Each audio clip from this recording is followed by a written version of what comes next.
Good evening.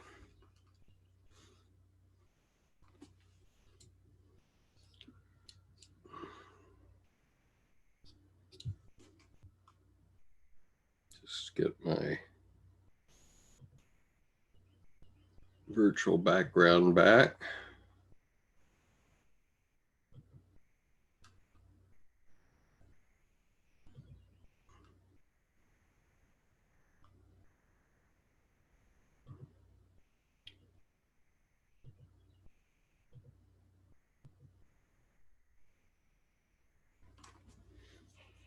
Hello, Tim. We are online on YouTube. All right. How are you, Skip? I'm good. How are you doing? Good. I think I can probably only stay an hour tonight.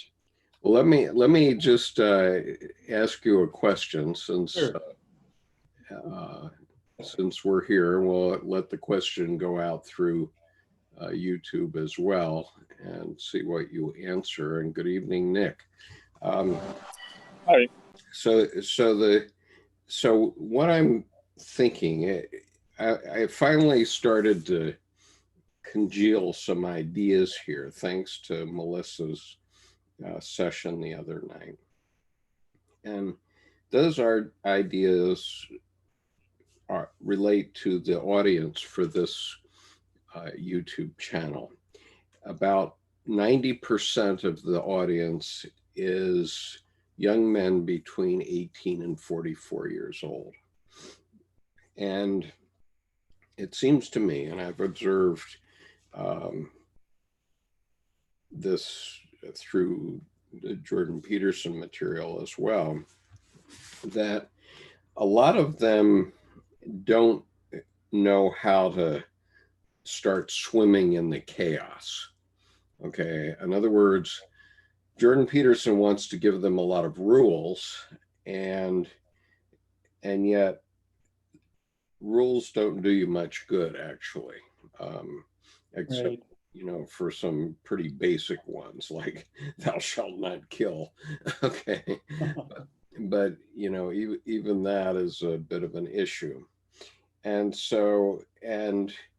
as we were saying the other night, the we're all faced with chaos now because the the world is so much more complicated than it was even 400 years ago for human beings. With in that time, the average human being got as much information in a lifetime as you see in the Sunday New York Times one edition that nowadays.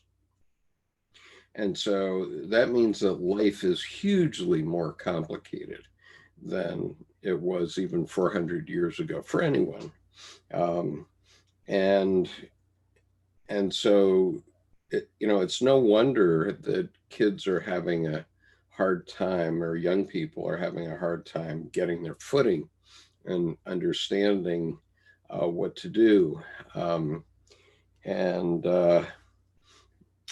and so one of the things that I thought about after, as I've been looking back at the tarot with Melissa, because Melissa pushed me back to look at it, and it's not directly because of her, but because I wanted to brush up again. Um, I opened a tarot set that I had never looked at, which is this set. It's called the Mythic Tarot. And oh, by the way, it's by Liz Green. Here, Liz Green. Okay, so Liz Green is a Jungian analyst. And I happen to have this set. I've never I've never unpackaged the cards. And of course, most people think of the tarot as a divination technique.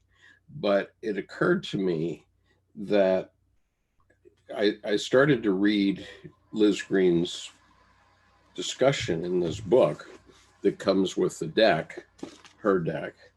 And oh my God, it's just basic understanding of what we need to do in life. I mean, it's good advice from a Jungian analyst, basically. And and so I thought about, I wonder if we could use the tarot um, as a way of telling the story of life to young people so that they could get a clear picture of what's going on in life, not as a divination. In other words, not trying to prophesy or answer any specific question, but just as a means of talking through the various issues that come up in life, because that's what the tarot does. That's what it has in it. It has 78 different cards that refer to different things that can happen in your life. And um, and the reverse, which means 156 things. So that's a lot of things to have to keep in mind. But as compared to the total chaos of life today and all the different things you can find on the internet, 156 is not a bad number. And so I've been sort of thinking that, not now, because we probably still have a few weeks to go to finish memories, that I want to do that because it's an important teaching. But I'm just wondering what you think about it, or Nick, if you have any thoughts about it, I welcome your thoughts as well. Well, the first thing that springs to my mind is my father had a similar idea when my step kids were growing up. So I have three stepsons. I had three stepsons, Mm-hmm. and my brother had three sons about the same age. So six boys going through life, within all six of them are within about 7 years of each other. And so my dad thought, well, what a great opportunity to impart some wisdom from an older man to a whole raft of young men who revere me, who um, who know that I've had a successful life and are faced with these same issues. And he created what he called Life 101, which is a very, very similar attempt to try to introduce the young grandsons of his family to the, the most critical issues of life. Mm-hmm. And he offered it as a gift to them, and he spent a great deal of time putting these components together. There's about 100 of them, and they're like a one-page introduction to a certain theme, Mm-hmm. sexuality or religion or relationships or um, drugs and alcohol or something like that, Mm-hmm. just as a way um, to bring about this awareness of what a person is likely to run into in their lives. Yeah. And we were all a little bit surprised that there was very little interest in that. And Hmm. I think the reason is because it's a systematic way for an older person to look at the wisdom that they have achieved during life. When the fact is, on the ground, you know, a guy gets to Friday night and there's only one thing on his mind, and it's the relationship with the girl in his biology class, Right. you know. And so he doesn't have time to go searching through this book of wisdom any more than he would turn to the Bible or the Bhagavad Gita or anything else Sure. to try to find that piece of wisdom. He's just, it's like driving a cart over a rough road. You get to a rock, and that's the only thing that's important is getting the wheel over that one rock. Well, but if you were to know those things, and I just have gotten, for example, this week, because I got interested in cards, um, I got I was looking at cards on Amazon, and I found this set, which is called, well, let me see here. There we go. Favorite Bible verses. I mean, I have a new trick. Let me try my new trick. Oh, okay. Because I've learned how to use my cell phone as a camera, as a webcam. And so let's just see if this works now. And that, okay. Oops. All right. Get that out of the way. There you go. Yeah. What's that? Right. So if let me just a second, Tim, Nick. Let me get this under control first. Okay. So let's see. I'm just learning how this works. So let me get my virtual background out of the way. Okay. All right. So here's this thing that I love. 101 favorite Bible verses for men. And so what this is already is 51 cards, I guess. And each card has a Bible verse on it. And so this particular one is, whoever exalts himself will be humbled, and whoever humbles himself will be exalted. Matthew 23:12. And so that's just an example. So, I mean, in a way, what you're talking about, Tim, sounds a bit like that. Like, you know, sort of a deck of cards could be put together where I guess that experiment worked anyway. Yeah. So, I mean, what I was saying was that your dad's materials that he put together, that could end up being a deck of cards, maybe at some point,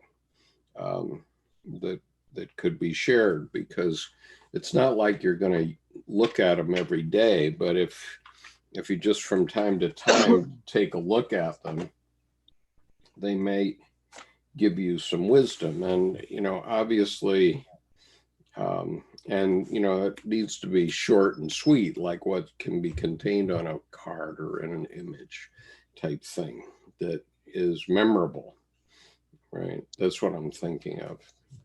But you're saying that you couldn't get anybody's attention to it at all. Yeah, and I think it's not because the wisdom isn't valuable. It's because an older person looks back on their life in this kind of systematic way. Yeah. Because we're able to gather all our experiences and say, well, these are the most important things.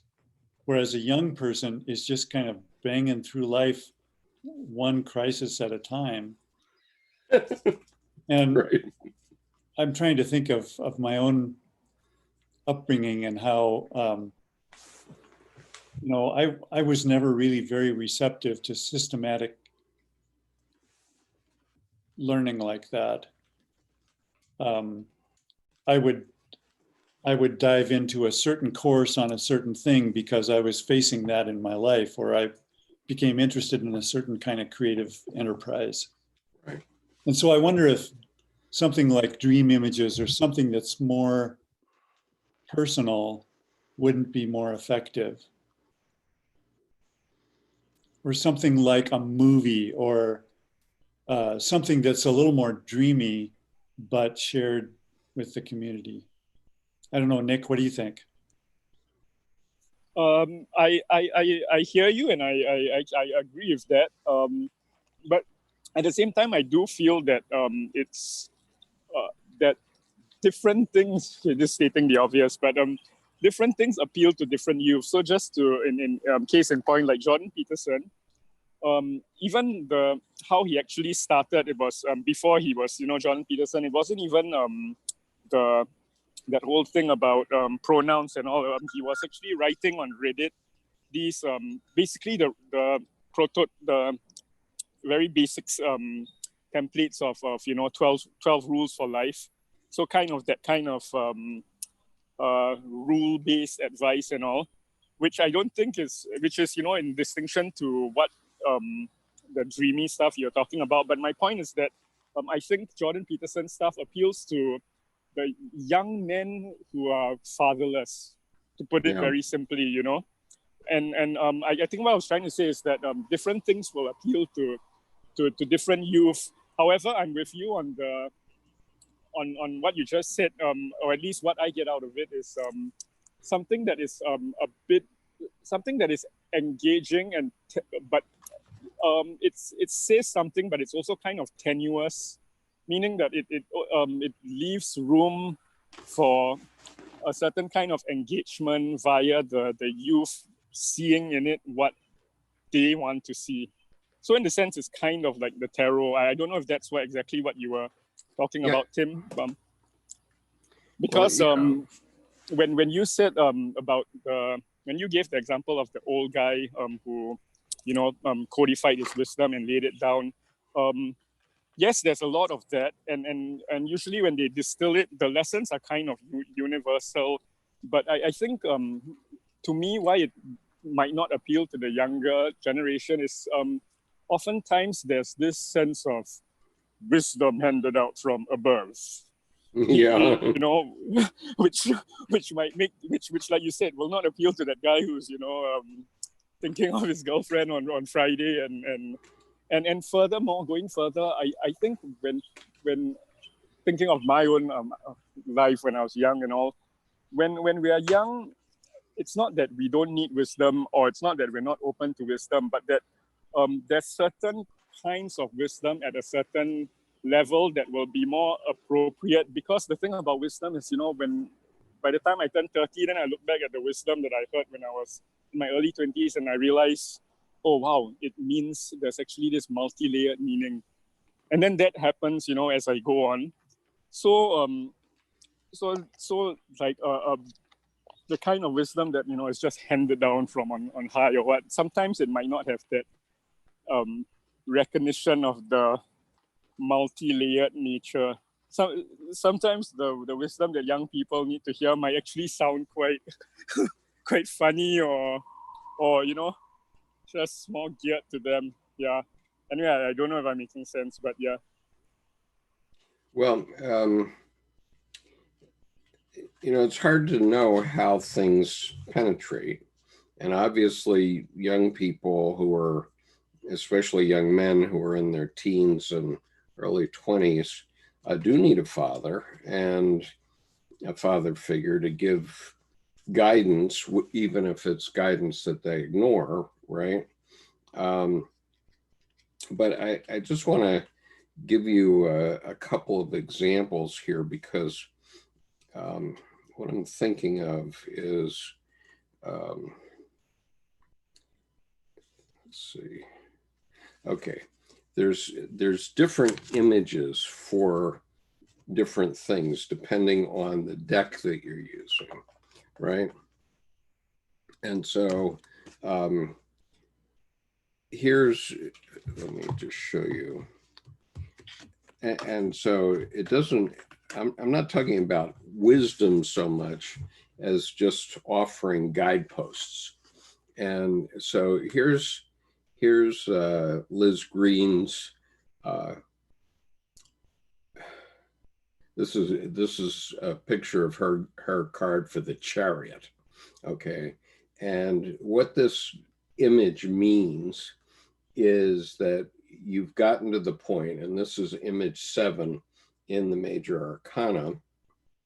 It means that you've gotten control of the forces of nature in your life. So you're at the point where you can drive the chariot, you can be the warrior type thing. And so it shows she shows the mythical version, which is a very powerful warrior. And, obviously, young men want to get control of those horses that are driving him so that he can go out and prove himself as a man. And, you know, that's what this card is about. That's what it means. But then here's another version of it that is quite different. So this is oh, shoot. Try your new camera, see if that works. Okay, let me see if that works. No, I still have to turn the virtual background off. This is the new trick, is to turn off for this. Okay, so there it is. And then what? I can zoom in. All right, that's better. All right, so you can see that better. And yeah, that works. All right. Wow, what's that? All right, so that's the same card, the Chariot, okay, but it's Melissa Townsend's card for the Chariot, and so it's quite a different one. It still means the same thing from the point of view of a divination, because it means, you know, that you're getting control of the game, and so on, which is what every young man has to achieve.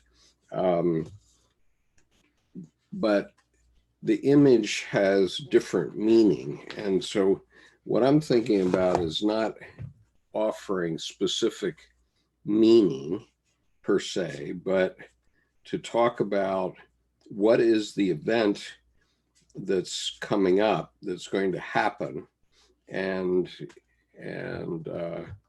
you know, what it means in terms of most people's lives, without giving any specific advice about it, because obviously, as you see here, we have a checkerboard, so it's like a chess game or something like that. I'm just looking for another card from a different, from this, for the same card from a different day, just to show you another comparison. But each one, they mean in general the same thing, but they're the imagery that you get out of them, without going too far into it, because I don't want to do a divination per se, is that it can mean different things to different people, in the same sense that Tim's art means different things to different people. Okay, here's this other deck that I just got. Now that's quite different, right? That's a woman. She's in a chariot. She's flying over the dunes, and she's going wee, and she's got her hands up in the air, and it would still mean the same thing in the terms of a tarot reading, but the implications of that image would be quite different from what Liz Green has in mind. I mean, or I don't know if the implications are different, but certainly how people take the image is different, because, you know, this certainly introduces the idea of a young woman as the charioteer. This particular deck that I'm working with. Yes, and it's very much more fantastical. So there you've got three different treatments of the same theme, and they Right. all are directed toward the same material, but it seems like there are very different groups of people who would respond to each of those. Right. But I mean, if we were to have a conversation, Tim, I mean, I'm just fumbling with this tonight because I just got this second camera functional just now. And so I can't really show you everything properly, but it seemed to me that if we had a discussion about what individual cards are referring to in life, that could be a very interesting and useful conversation from our, our group, our Wisdom Path group, for example. And I want to give you another example, because this is, I want to show you the kings in Melissa's deck, just for a minute.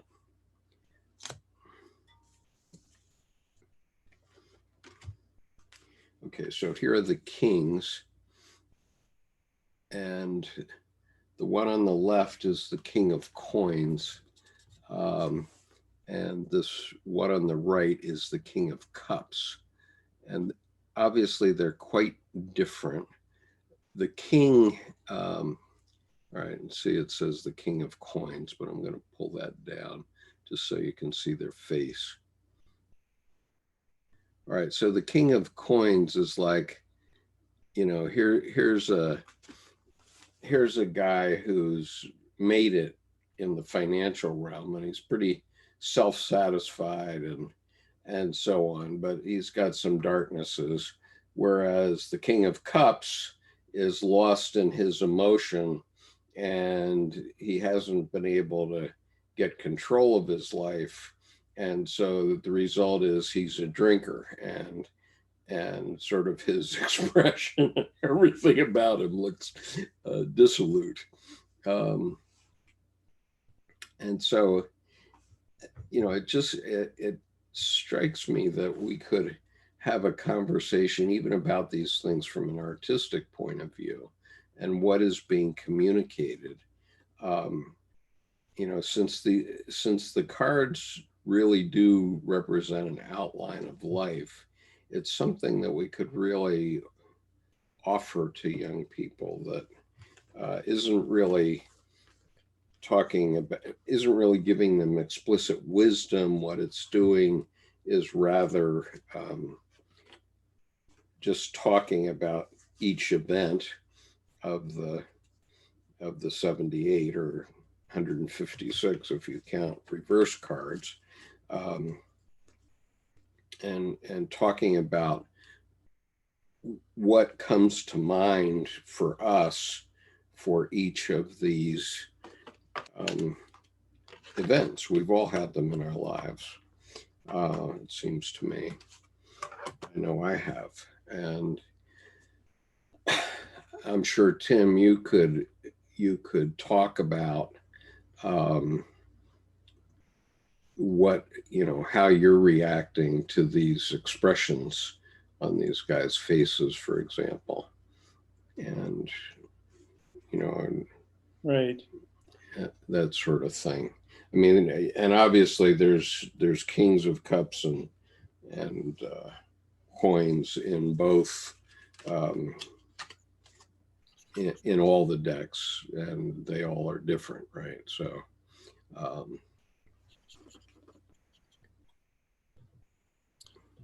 well, it seems like the point of entry is what's is the question. Yeah. And how it seems to me that the image is the thing that's going to draw people in to the conversation. Right. And like Melissa's cards there wouldn't, I think, draw me into the conversation as much as some of the others that you showed. And so I'm wondering if something like a shared cultural event, like a film that is, a newly released film that is on people's mind. Like I'm thinking about do you guys know about the John Lewis film? I'm not familiar with that particular one, but. Well, it just came out. I think it just came out. It's really relevant as concerns the Black Lives Matter movement and the protests of the spring. It seems like that's the kind of thing that are on a lot of people's minds. And to take something like that as an image to start from, you'd have a lot more people who would enter into that subject from that particular image. Right. Okay. They would have to have seen the film. Not So, necessarily. It might just be the kind of thing like TV programs. I haven't had a TV for years and years, but when somebody references something like the series Lost or Friends or something like that, I kind of have an idea of what it's about, even though I've never seen it, mhm. just because of social conversation. Well, and what we know is that films are how we are learning how to deal with specific types of information. For example, it was amazing to me to realize that the movie Out of Africa, which Debbie and I watched again for about the 10th time, but it's 35 years old, and I that shocked me. Okay, when I realized that it was done in 1985, and and we actually saw it before I entered into some of the major archetypal events of my own life. But it seems that Out of Africa teaches some one really valuable lesson, which is that tragedy happens, and it happens big time and in ways you don't expect. So Isaac Dynson, Karen Blixen in the film, she her husband gives her syphilis, and so she ends up having to go back to Denmark to get cured from that, and that causes her to be that she couldn't have children. And then so she comes back to the farm and she starts to do things with other people's children, which is well and good. But then suddenly her her farm and her crop is lost and her farm burns down. And the bank comes and takes the farm. And then she has this wonderful relationship with Dennis Fitch Hatton, and he takes her flying, which gives her this sense of being godlike. And then one day flies away and has a plane crash and dies. And so, all those things are, obviously hugely traumatic, but they're not so unusual in a life.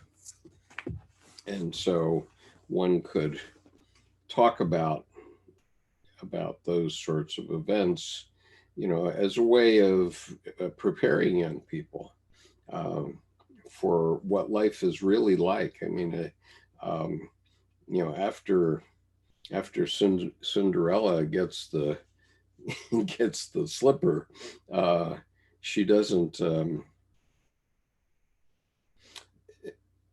It's not all happily ever after. In the fairy tale, she lived happily ever after, quote unquote. But the reality is, you can't go far in glass slippers without being walking on shards and having your feet ripped up. So there's a comment here.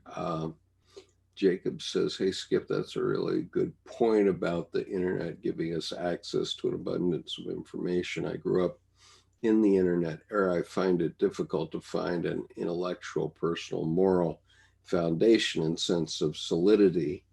New information always seems to be able to poke holes in what I previously thought to be true. Hard to blow away the cloud of doubt." And that's sort of the point that I'm trying to address here, which is that the tarot is stable in the sense that it's a known structure that people interpret very differently from an artistic point of view, and that gives rise to different stories and different ideas about it. But structurally, it does represent, kind of the major things that come up in a person's life, and how you need to face them, or give you a sense of where you are in the story from an archetypal point of view.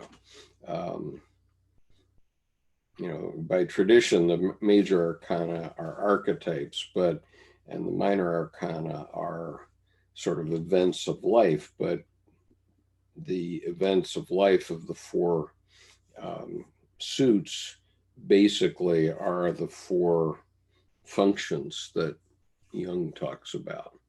I don't know. We can go on to memories, dreams, reflections. Any other thoughts about it? Well, I just think that all of that is true. And the only question is, what's the point of entry? How can you get people interested? Like for me, I've always known about the tarot, but I've never really been that intrigued in using that as opposed to other entry points. Well, yeah, and that's sort of natural for young men who aren't really interested in divination. It's the divination aspects of the tarot are really interesting if you're a 12 to 15-year-old girl, for example. Right. Okay, and so from a, it's very easy to dismiss it from a divination point of view, and that's how everybody's ever thought about it. And that's the only way I ever thought about it too, until the last couple of weeks, when I've gone back to look at the tarot, and also looking at what Melissa Townsend's images for the Yoga Sutras are doing for me. Okay, in other words, I see what they're doing for me. I can see it, and I can feel it. And so, and just as an example, I think I told you, Tim, but I can't. I find it difficult to get Debbie to look at anything that I'm interested in, right? She's always busy in the things that she's interested in. Right. And so, I think that that's a very common issue that comes up in marriages. So anyway, I got these Radiance Sutras a couple of weeks back, and I wanted her to look at those, and she just wouldn't do it. And so finally I just ordered another book for her, gift wrapped from Amazon, with a card in it. I just said on the card, "You're going to want your own copy of this." Okay. And so a couple of days later, she gets the book, and she comes into me and she says, "This is the sutras that the Tibetan Buddhist monks always promise to teach you, but never do." and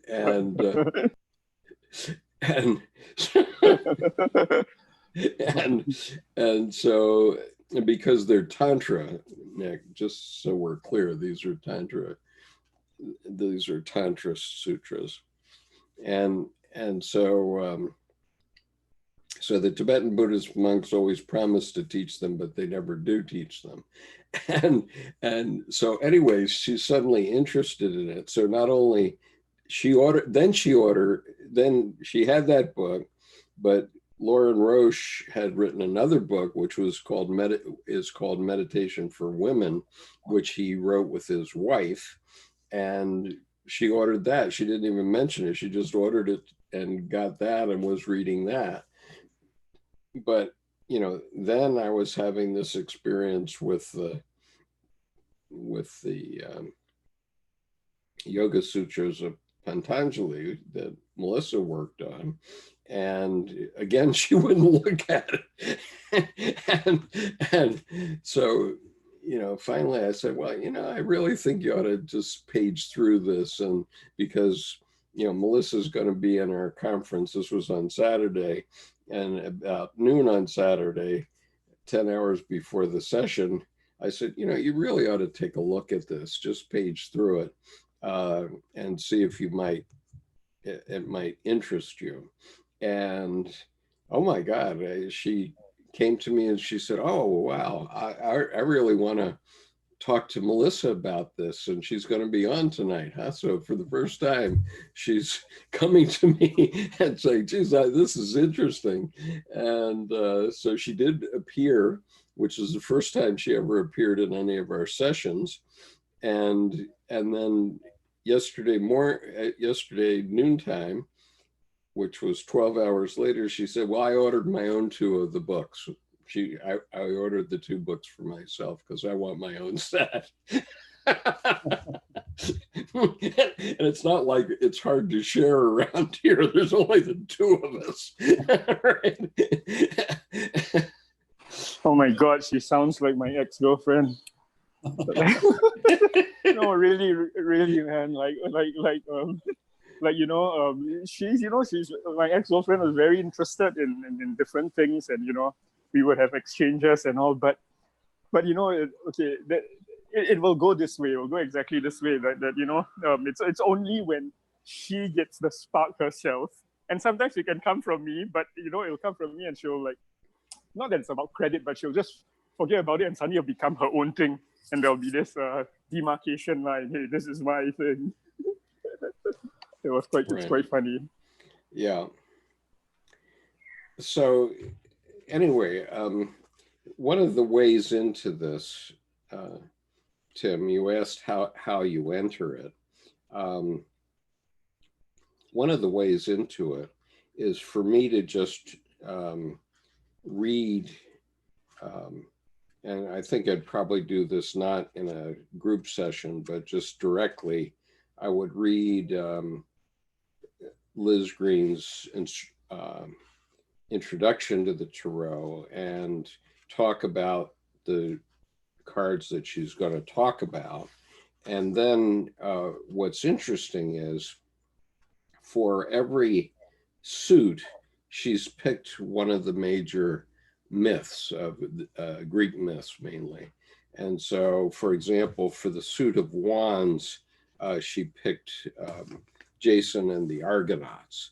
And so she talks through the hero's journey from the point of view of Jason and the Argonauts, with imagery related to each step along the path. And so in the same sense that a movie would be quite interesting, but would be reliant on people having actually seen the movie to understand what we were talking about, these are things that we can show right on the screen as we're talking about them. And so, for example, for wands, it's Jason and the Argonauts. Well, that makes more sense to me. Okay, good. So the cups, for the cups, it's Eros and Psyche. So that would be interesting, I'm sure. Let's see, what's the next one? For the swords,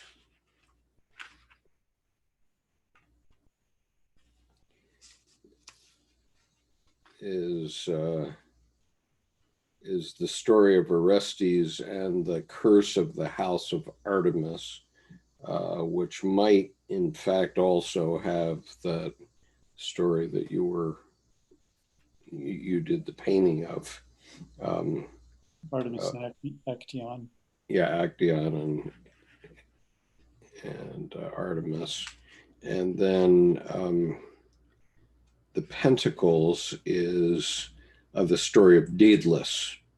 And Daedalus went to the island of Crete, of course, and killed the Minotaur, among other things. So, so each of those stories has a development, and it's around each one of these suits. So people could, and each of the suits actually represents a function from the Jungian point of view, plus all the major arcana are archetypes of the collective unconscious. So each one of those is discussed as well. And let's see, let me just see what, right. So she talks about, for like the Wheel of Fortune, she talks about it being like the goddesses, the three goddesses of fate, for example. So anyway, so though I think those stories could add interest to it, because it's not just a story, an airy fairy story out there in the wild that's very generic, which is what typical tarot books are. But this is Liz Green's linking this directly to Jungian psychology and to the things that we talk about regularly. So, Jing, what we're talking about here is a way to offer young men in particular, since that's about 90% of the following of this channel, and it's young men between 18 and 44, giving them a way to address the chaos that we're faced with in modern life, where there's so many different things and so many things pulling us from every direction. And yet there are certain common themes that happen in every life. And so what I'm talking about doing is using the tarot cards, and we can morph this over time, but using the tarot cards as a way in to discuss the various issues that come up in a typical life from a Jungian perspective, since Liz Green is a Jungian analyst. So do you have any thoughts about that, Jing? Yeah, I think it's a great idea. I think the Jordan Peterson, the reason he draws so much attention, have such a big fan base, because he really make the philosophy relevant to people's life, and it really helps a lot of young people.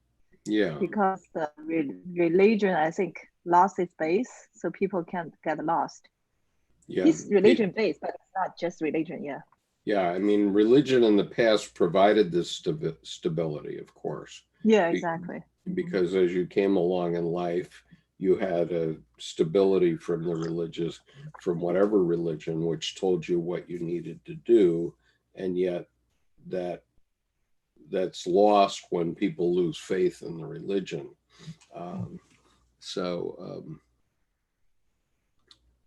So Colleen says, this is fascinating, thank you. And Christine says, entry point, knowledge of the self. Yeah, that's what we're talking about here. And that's what we were talking about on Saturday night. So there was a session with Melissa Townsend already about the Yoga Sutras of Patanjali, which is really about communication with the self and what meditation is. So, for example, I've been going to a Buddhist meditation group with psychologists here for 5 years. But the reason I have gone is because part of it was to be involved in the meditation section, which I knew would give me a connection to myself in the Jungian sense, the capital S self. And so that's why I was doing it.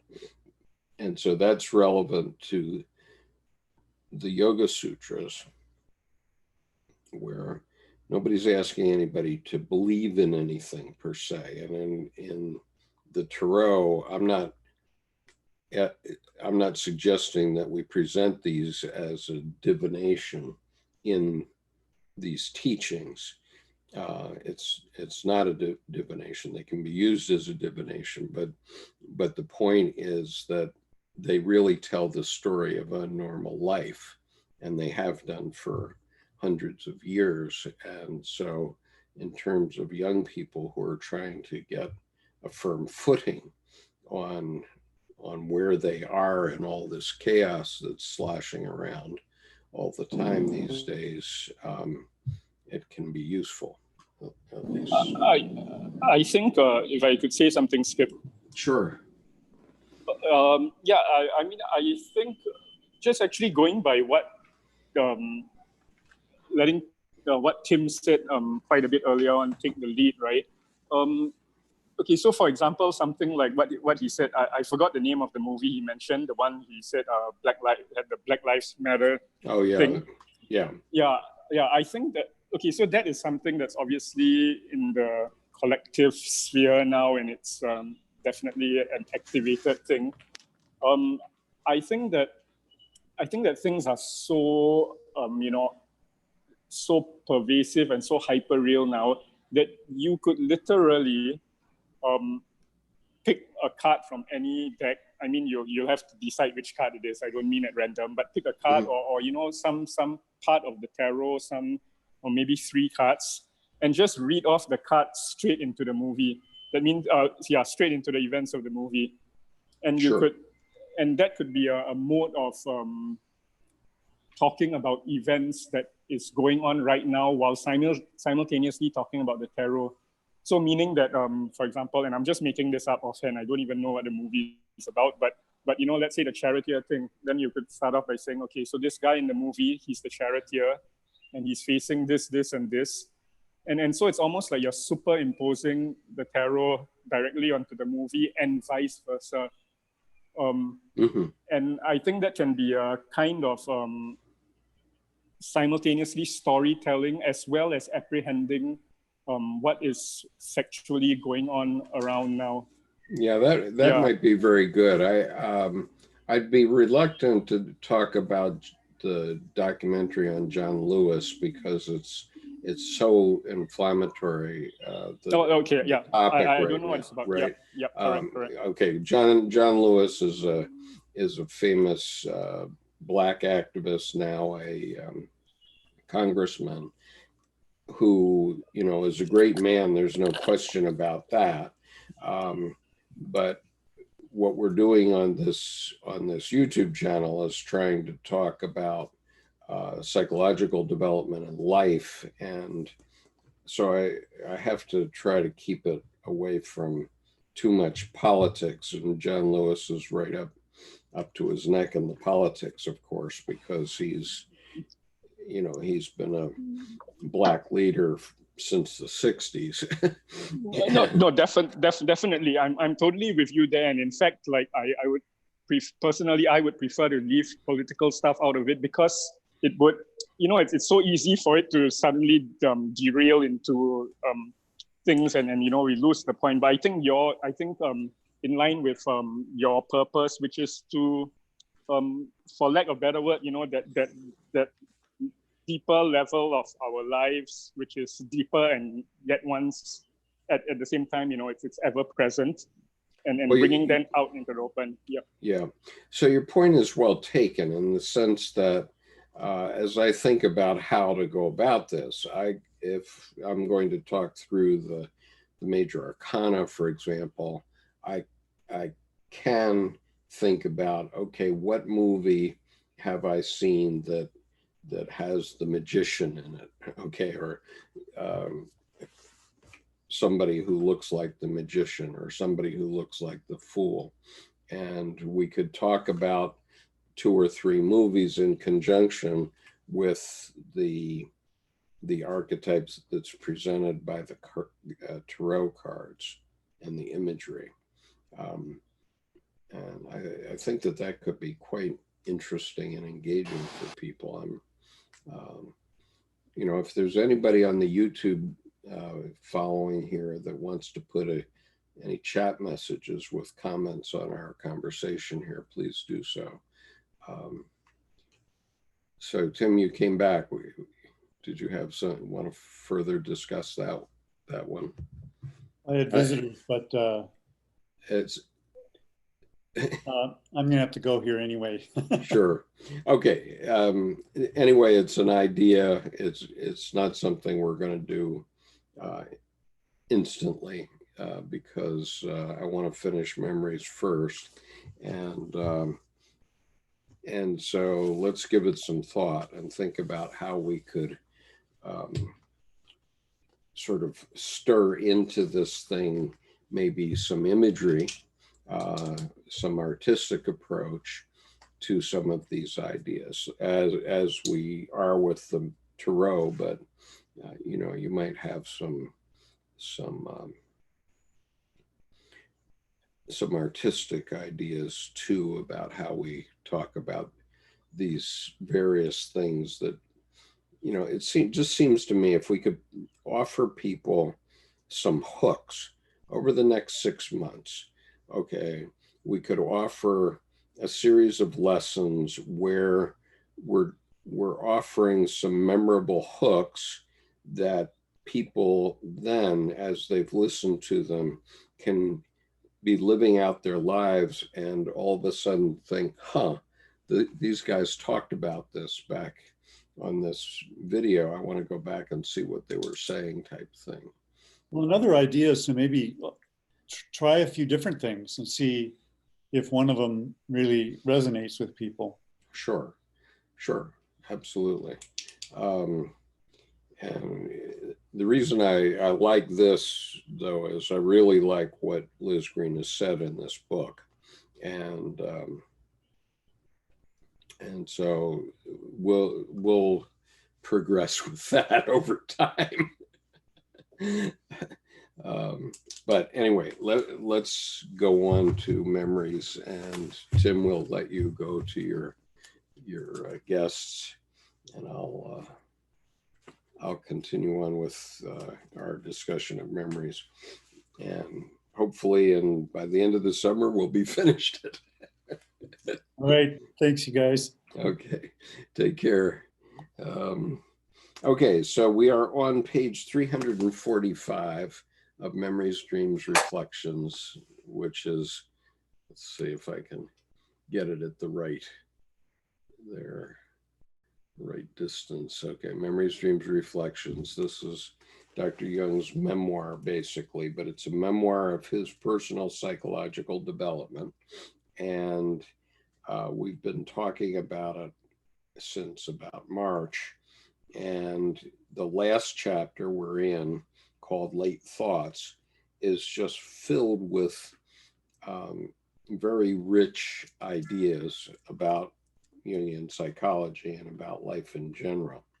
So what I'm going to do is read each paragraph, and then we can discuss each paragraph. Okay, so I'm on page 345 of this paperback edition, and here's what he says. But if man is faced with a conflict of duties,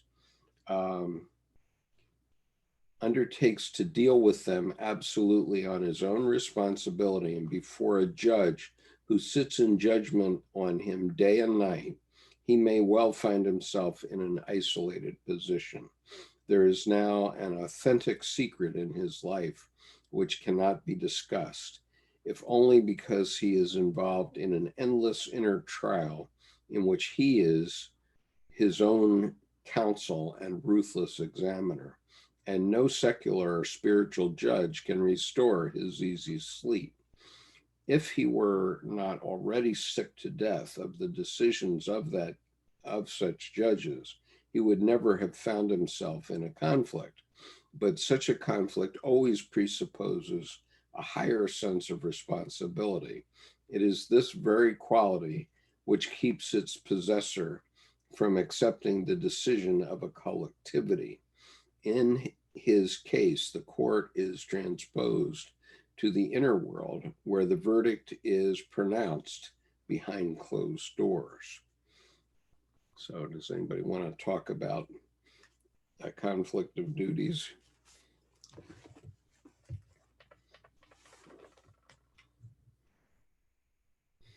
Okay. Well, oh,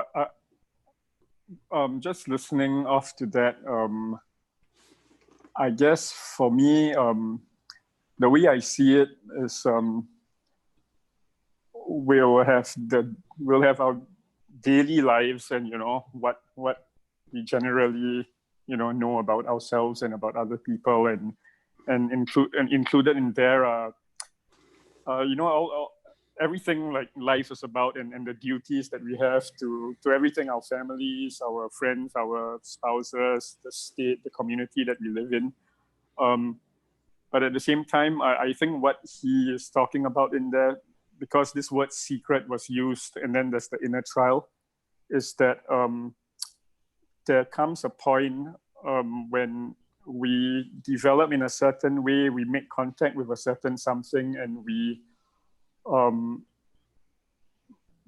find or realize, or whatever the word is, this, okay, for lack of a better word, to keep it simple, this higher calling, or this thing that we are drawn to, a task, in a sense, a task, and this is really only between us and God, in that sense, and it goes very, very, very, very, very deep, and that's why it's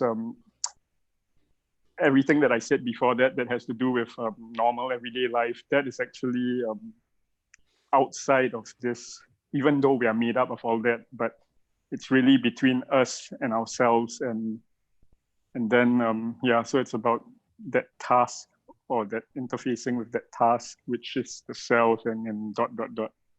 That's the sense I get. Yeah, certainly. I mean, a very simple,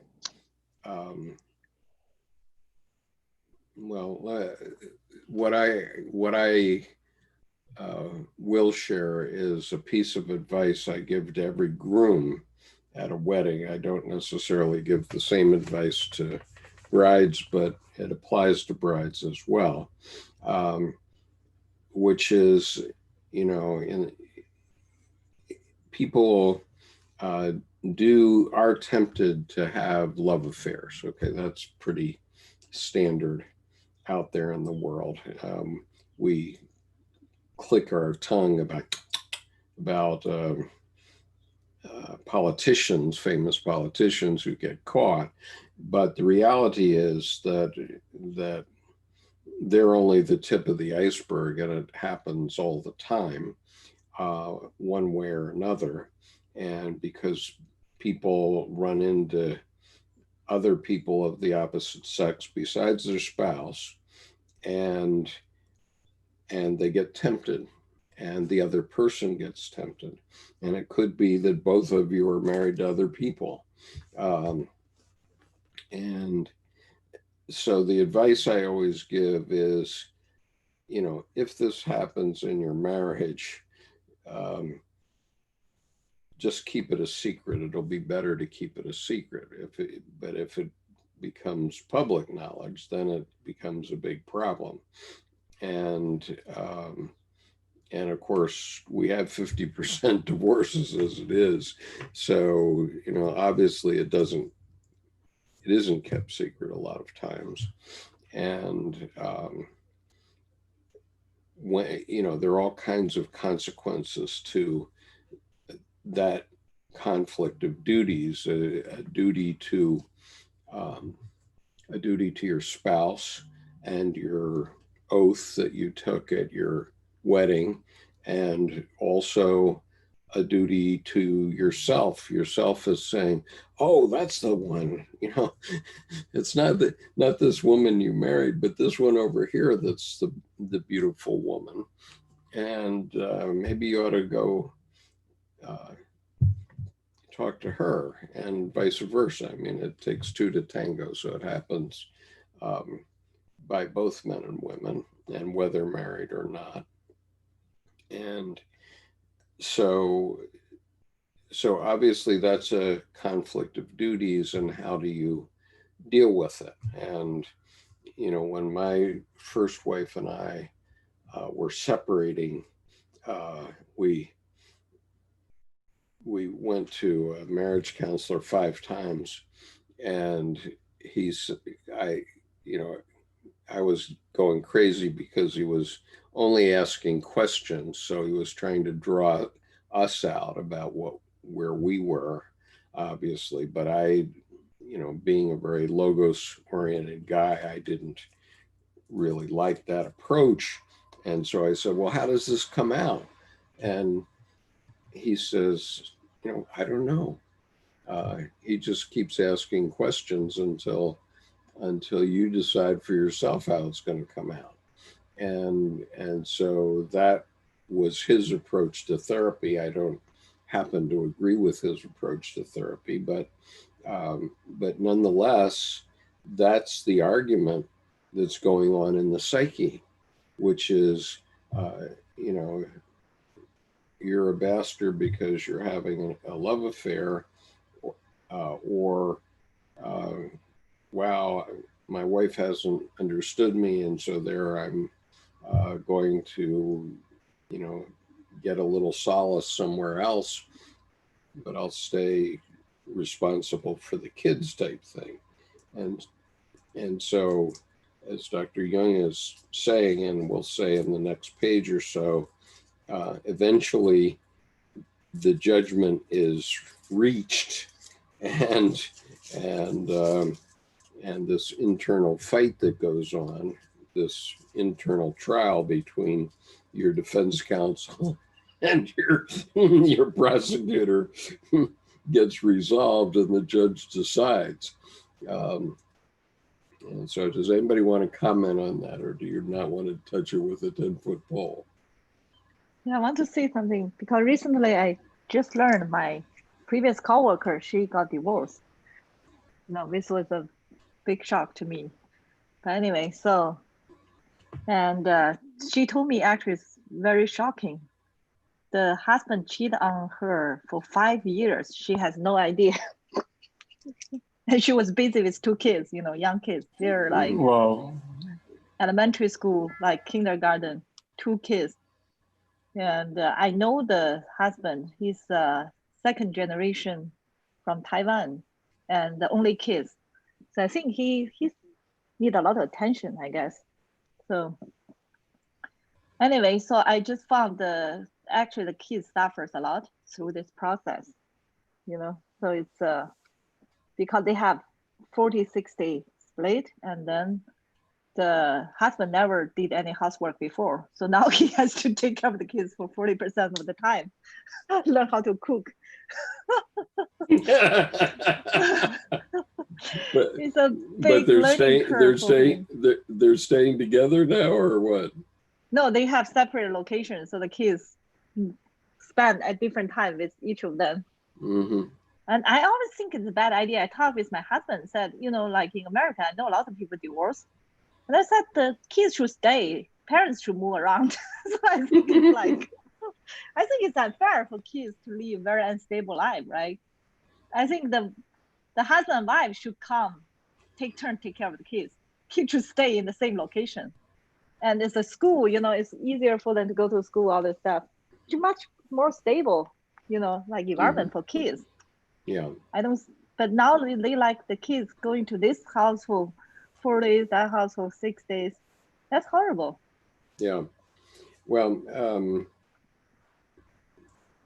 you're right. It is horrible. And the issue is that we get ourselves in a psychological funk, and that's what we're talking about. The issue of how does it get decided in your deep unconscious. And Jung's point is that eventually the decision is made, but it's made during this battle, which is going on internally. It's not necessarily going on externally. And it maybe the battle in that case might have gotten to the point internally where either the wife suddenly realized that something was going on, or the guy got to the point where he had to reveal it because the other woman was making other claims that he had to fulfill. you know, that that he couldn't stay with his wife and do the things that the other woman was expecting. And Thomas has made an interesting point here about. He says, I haven't read all the stories of how Tony, Emma, and Carl managed to maintain the three-sided and not necessarily sexually based relationship. Um, and it had to not be easy for Emma. And Yeah. the reason I think that is because the main thing that she said on that um, directly was that she had to thank Tony Wolf we're talking about, because Tony got Carl through the Red Book period, and she could not have done it. Emma could not have done it. Emma, at the point of Carl Jung's Red Book period, um, she didn't yet have the training and experience to see Carl through the psychic crisis that was going on in his own psyche. And Tony could do that. And Is Tony a woman? yes, Antonia, yeah. Tony Wolf is the name. And so, I mean, they were an open menage a trois for 40 years. And this is Oh my God. and this is, this is in Switzerland in between, 1911 and 1951 or 53, maybe, when Tony died. I think she died in 53. So during that entire period, it wasn't even a secret. It was the way they were living. And so when they would go to the psychology club, the three of them would go together. Tony would Wow. come over to the house every Sunday and have dinner with the family. And Carl's red car, he had a red car, would be seen in Tony's driveway every Wednesday afternoon, all afternoon.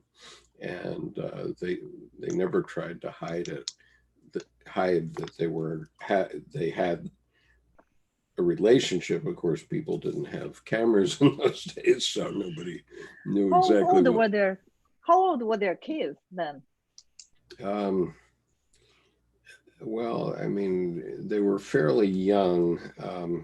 During the Red Book period, I suppose the oldest was started at about 10, was 15 at the end of the Red Book period.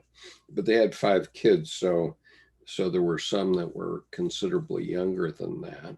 And of course, Carl had a very strong personality where he could pretty much get what he wanted.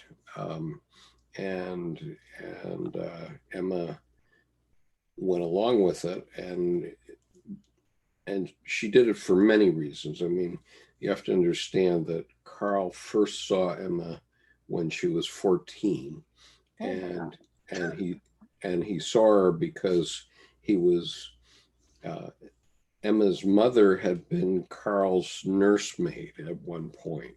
And so Carl could remember when he was being taken around in a baby stroller, when Carl was in the baby stroller, and Emma's mother was the babysitter that was pushing the stroller.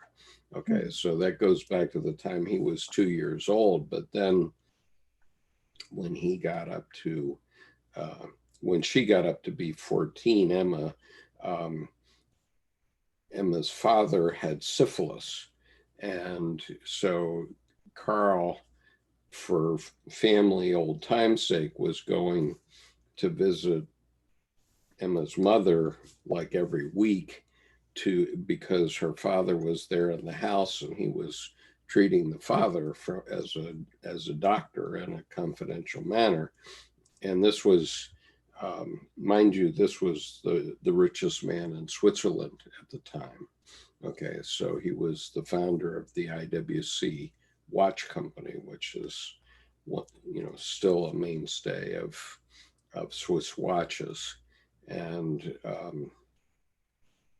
so Carl would be in the house every week to treat Emma's father, and so their relationship, and around that horrible experience with syphilis and so on, obviously colored her relationship with him. She was obviously very grateful to him for treating her father, in a discreet manner, at a time when there was no cure for syphilis.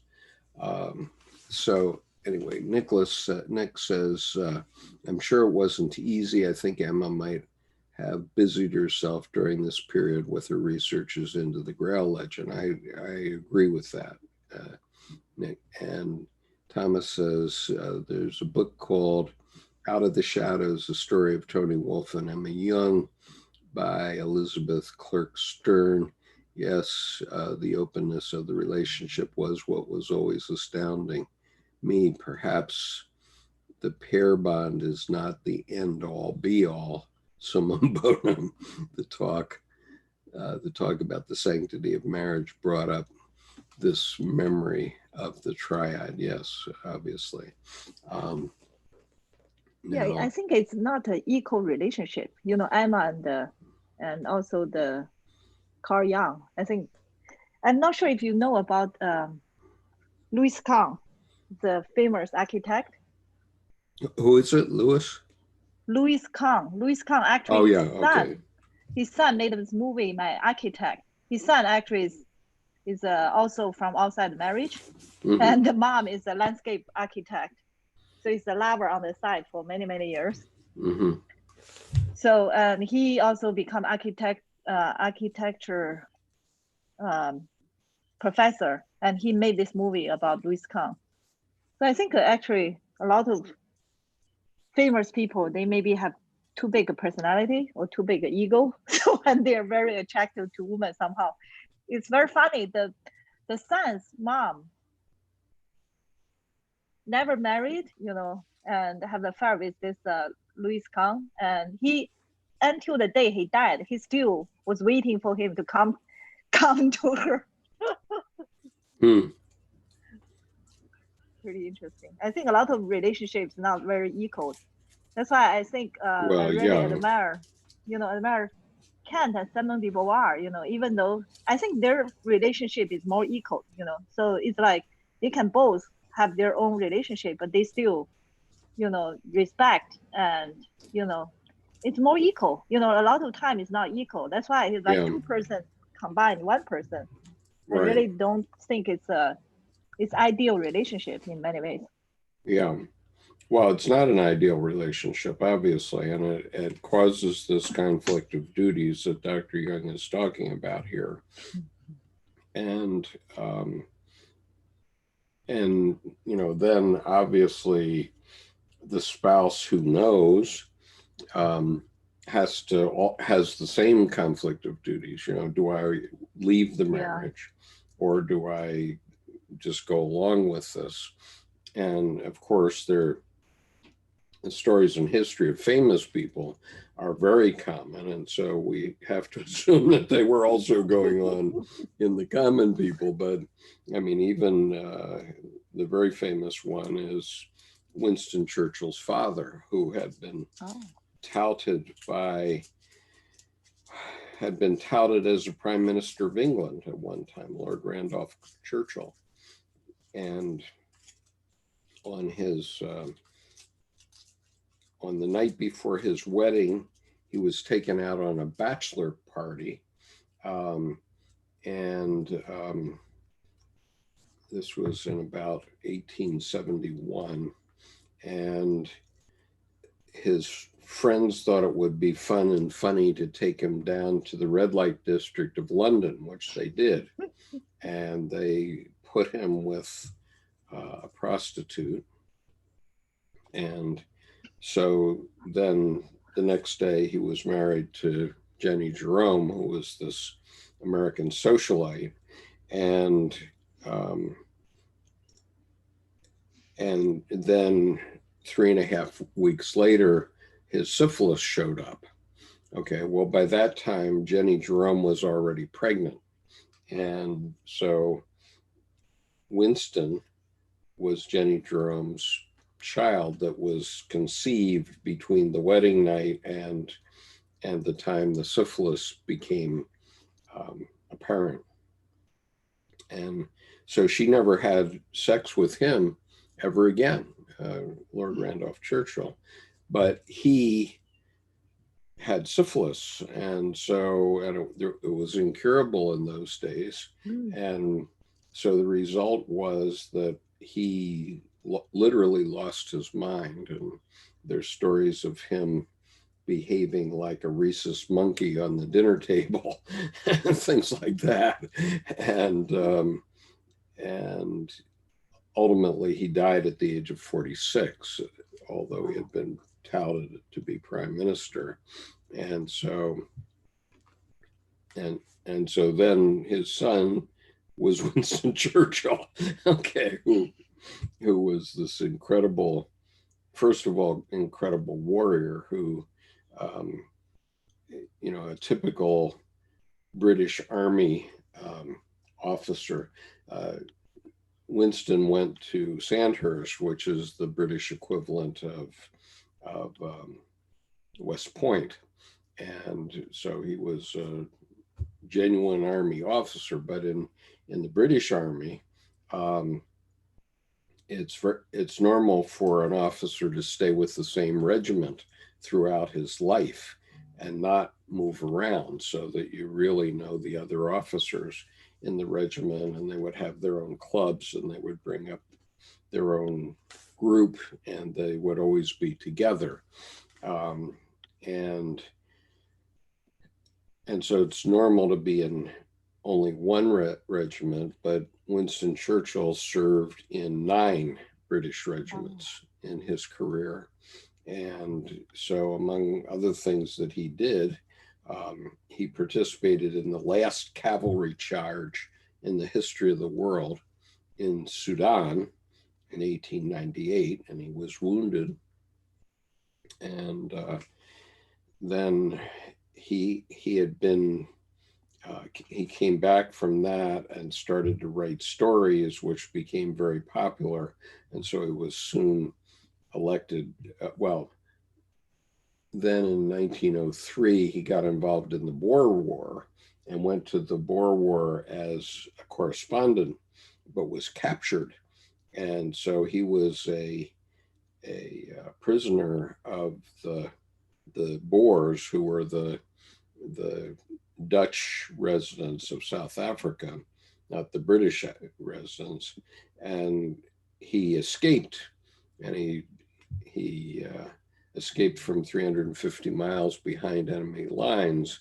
And so then he wrote that story up, and very shortly after that, he was elected to Parliament because of his stories were so popular and interesting.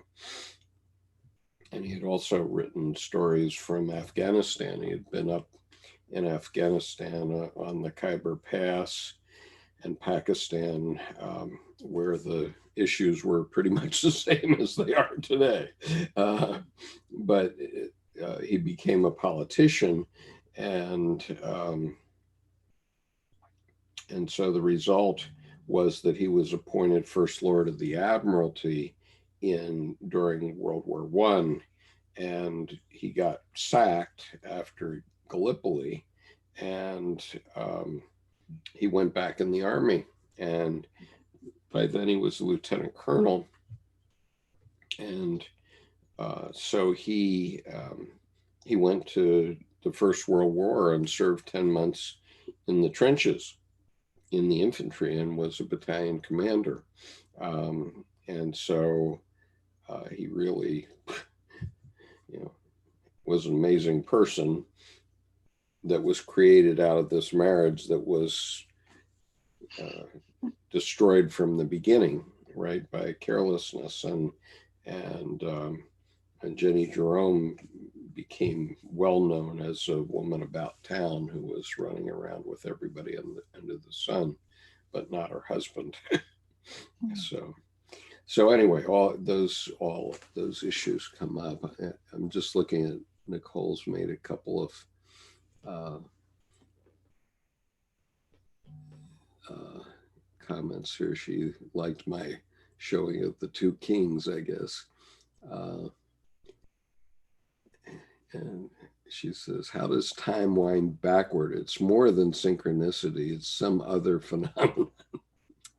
I like the one with the crown on despite the drinking. Yeah. Yeah. Melissa's tarot cards are, especially in the court cards, the king, queen, knight, and princess are very evocative, and so I have enjoyed looking at those. And we'll be talking to Melissa about her tarot deck on August the 8th, and that will be again set at the time for you, Nicole, which is 10 p.m. U.S. Eastern time, so it'll be good for Jing too. But for me, it'll be not so much, because when we set it at that time, I usually have to work until about 1:30 in the morning. But I don't mind. I don't mind. Anyway, I'm going to read on.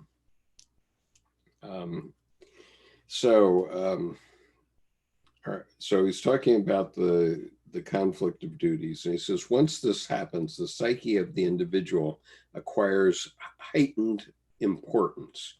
It is not only the seat of his well-known and socially defined ego, it is also the instrument for measuring what it is worth in and for itself. Nothing so promotes the growth of consciousness as this inner confrontation of opposites. Quite unsuspected facts turn up in the indictment, and the defense is obliged to discover arguments hitherto unknown. In the course of this, a considerable portion of the outer world reaches the inner, and by that very fact, the outer world is impoverished and relieved.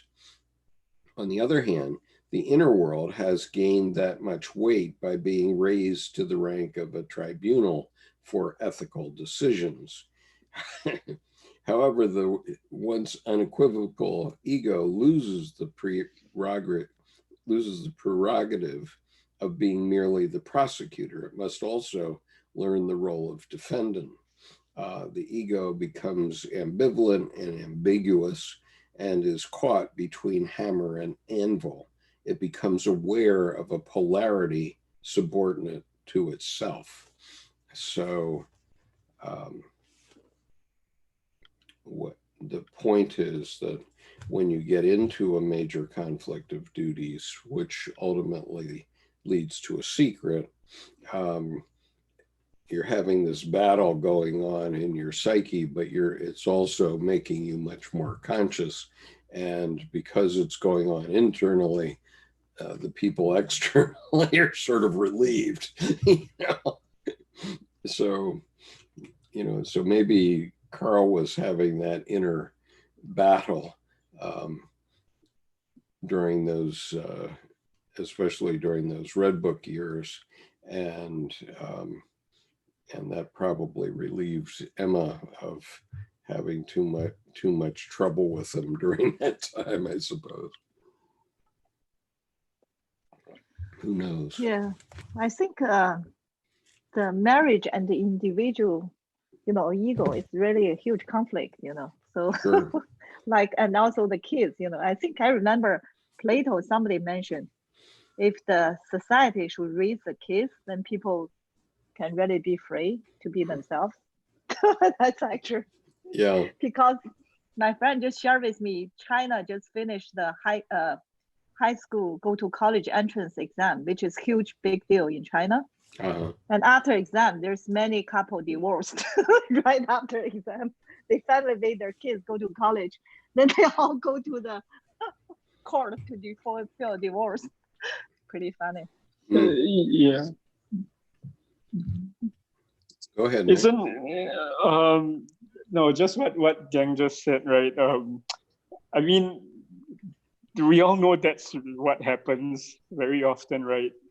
And I'm just wondering, since it's so pervasive, like, could that also mean that even institutions like marriage or child rearing, things that we consider very basic and set in stone, but the rules surrounding these things also evolve. I mean, I don't know how, and I know it's these are really loaded topics as it can get, but you know what I mean, Skip? Yeah, well, definitely they evolve because the rules were pretty clear in Moses's time. Thou shalt not commit adultery, right?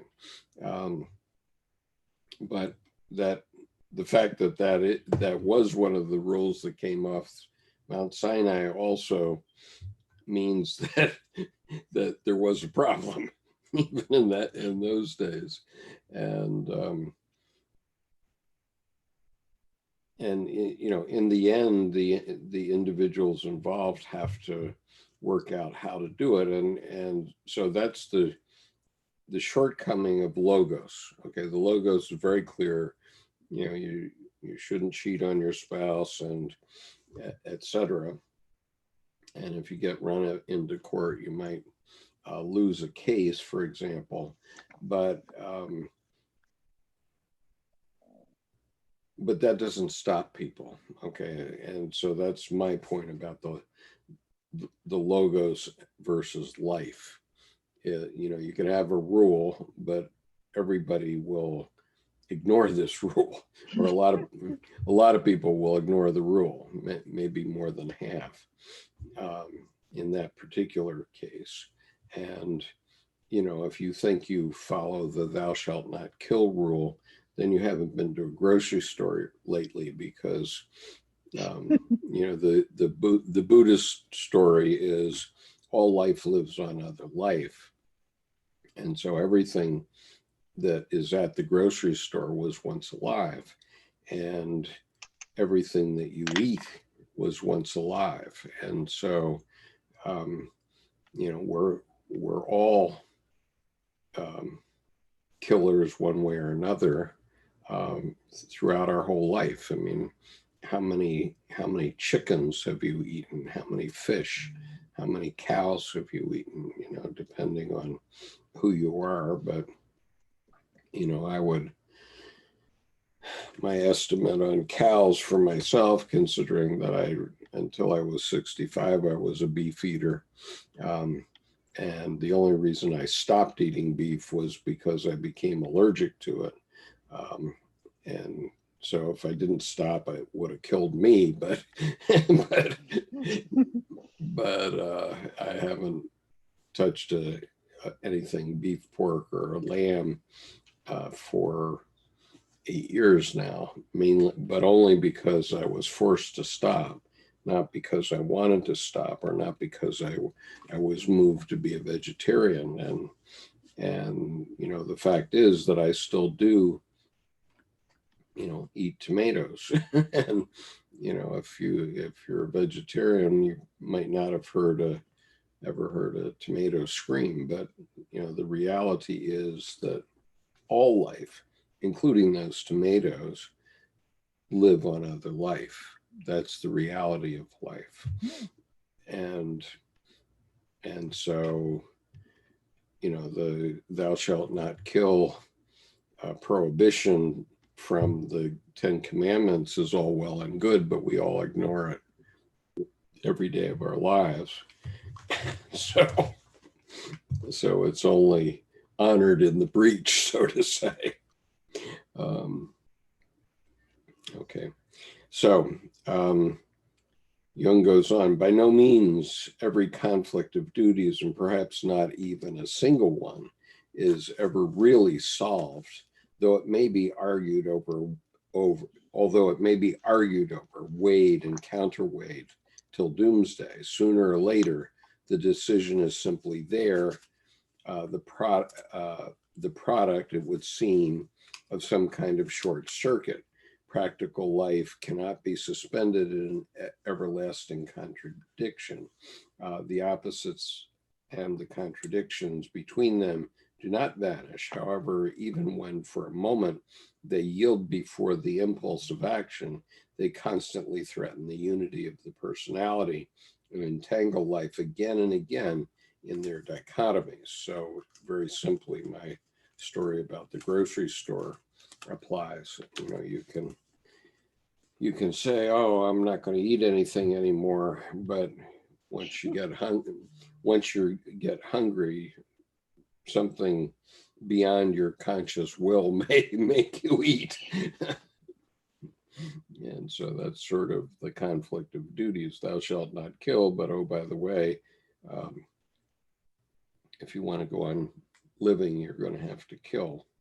And that's the way it is. Okay, so insight into the dangers and the painfulness of such a state might well decide one to stay at home, that is, never to leave the safe fold of the warm cocoon, since these alone promise protection from inner stress. Those who do not have to leave mother and father are certainly safest with them. A good many persons, however, find themselves thrust out upon the road to individuation. In no time at all, they will become acquainted with the positive and negative aspects of human nature. And so, you know, just the eating issue shows you that, you know, maybe one of the teenagers was getting mad at dad and saying, oh, you have to be a vegan and not eat meat. And so dad throws him out of the house so he can eat meat. And so all of a sudden that vegan has to face the realities and the conflicts of duties vis-a-vis dad and vis-a-vis their own health. I mean, even the Dalai Lama, a few years back, was hospitalized because he was trying to follow a vegan regimen and not eating meat. And, you know, sure enough, his doctors told him if he didn't eat meat, he was going to die. And so, Wow. so now he does. He does? Yeah. Oh, yeah. Dalai Lama, because it's interesting. I was watching this, a friend on Facebook tell me this document, actually, all these athletes, they don't eat meat anymore and they actually get super fit. So basically they said they have huge muscles, you know. So they said, oh, one of the Olympic trainer, you know, Olympic competitor, she said she never feels so good after she become a vegetarian. So I don't know how that works, you know.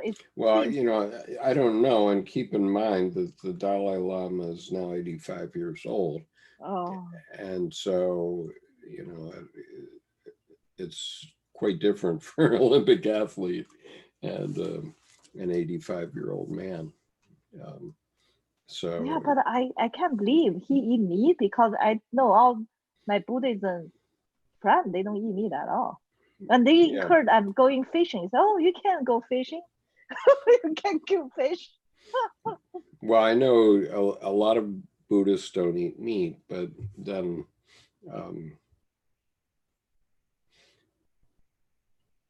but they, you know, do acknowledge the paradox that all life lives on other life, because that's where I heard it in the Buddhist community. And as to the story about the Dalai Lama, I can assure you that you can find it on YouTube. Wow. Probably. What a conflict. I think that would be a huge conflict. Well, it was a huge conflict, but you know, when he got sick and the doctor said you have to eat meat, you know, or you're going to die, he started eating meat because he had to. That's ironic. Yeah. Interesting. So it's a sacrifice that he has to make. Okay. So just as all energy proceeds from opposition, So the psyche too possesses its inner polarity, this being the indispensable prerequisite for its aliveness, as Heraclitus realized long ago. Both theoretically and practically, polarity is inherent in all living beings, all living things. Set against this overpowering force is the fragile unity of the ego, which has come into being in the course of millennia only with the aid of countless protective measures. That an ego was possible at all appears to spring from the fact that all opposites seek to achieve a state of balance. This happens in the exchange of energy, which results from the collision of hot and cold, high and low, and so on. The energy underlying conscious psychic life is pre-existent to it, and therefore at first unconscious. As it approaches consciousness, it first appears projected in figures like mana, gods, daemons, etc., whose noumen seems to be the vital source of the energy, and in point of fact is so as long as these supernatural figures are accepted. But as these fade and lose their force, the ego, that is the empirical man, seems to come into possession of this sort of source of energy, and does so in the fullest meaning of this ambiguous statement. On the one hand, he seeks to seize this energy, to possess it, and even imagines that he does possess it. And on the other hand, he is possessed by it. Okay, so comments there.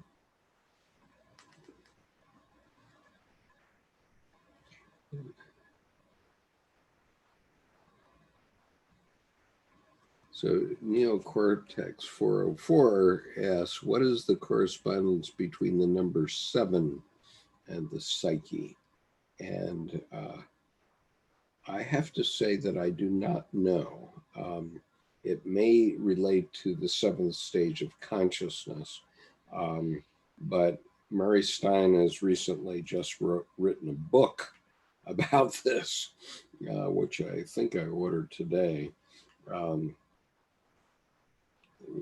And so I haven't read his book, but what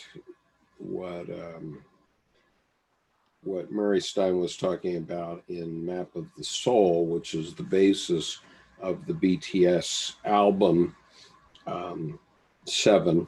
Okay, there was a BTS album called 7, and he's now written another book, Map of the Soul 7 BTS album, and he's talking about the songs in Map of the Soul. And so that'll be quite interesting, because on August the 9th, 2 weeks from yesterday, is it 2 weeks from yesterday? No, it's a month from yesterday, 4 weeks from yesterday. Murray is going to join us in one of our large group sessions, and I am going to promote it to the BTS Army because they are quite interested in both Jung and Murray Stein, because now two of BTS's major albums have been about Jung's work. And but on the 7,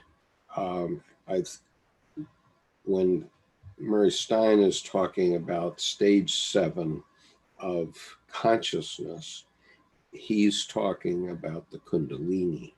Okay, so going through the stages of consciousness very quickly.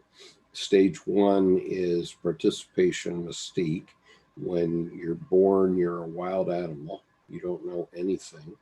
And you have to learn from your mother, just like a puppy learns from its mother, and a giraffe learns from its mother, and so on. And so infant human beings up till about age 3 are entirely dependent on that style of learning, because they can't even talk.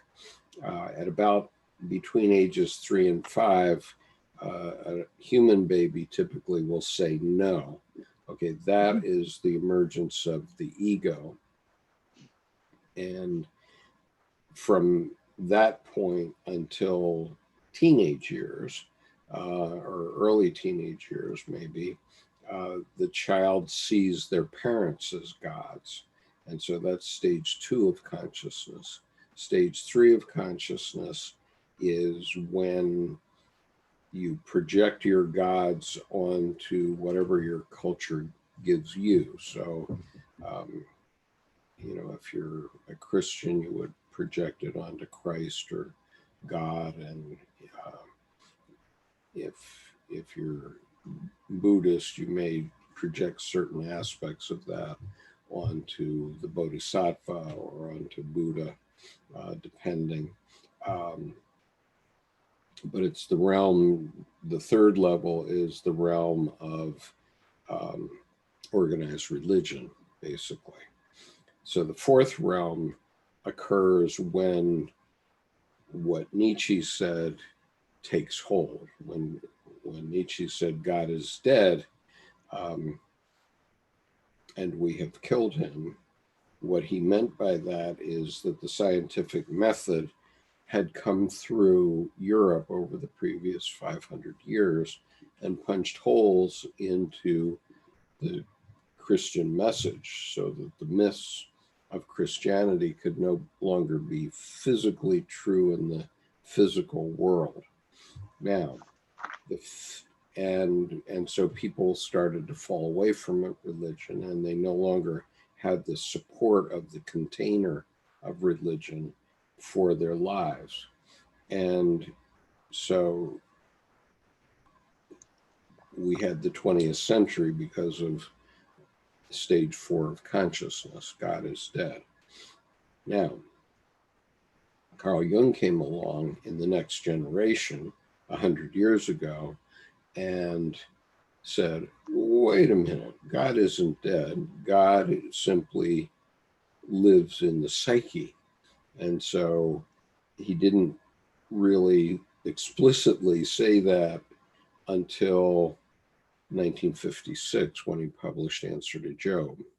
When he published Answer to Job, in paragraph 752, he explicitly says, every religious statement of whatever kind is a statement of the psyche. It's not a statement of the physical world. And he said that all religious traditions are basically psychotherapeutic systems, naturally evolved. And so what he's opening up is the possibility of a stage of consciousness where we look back at our religious traditions and say, okay, what were they doing for us? If you accept that, then you can say, okay, every word in the Bible or the Quran or any other religious sacred book is true. Okay, it's true in the psyche of somebody. And so what those systems do is they have provided mankind in every religion with the transformations that one has to pass through in a lifetime.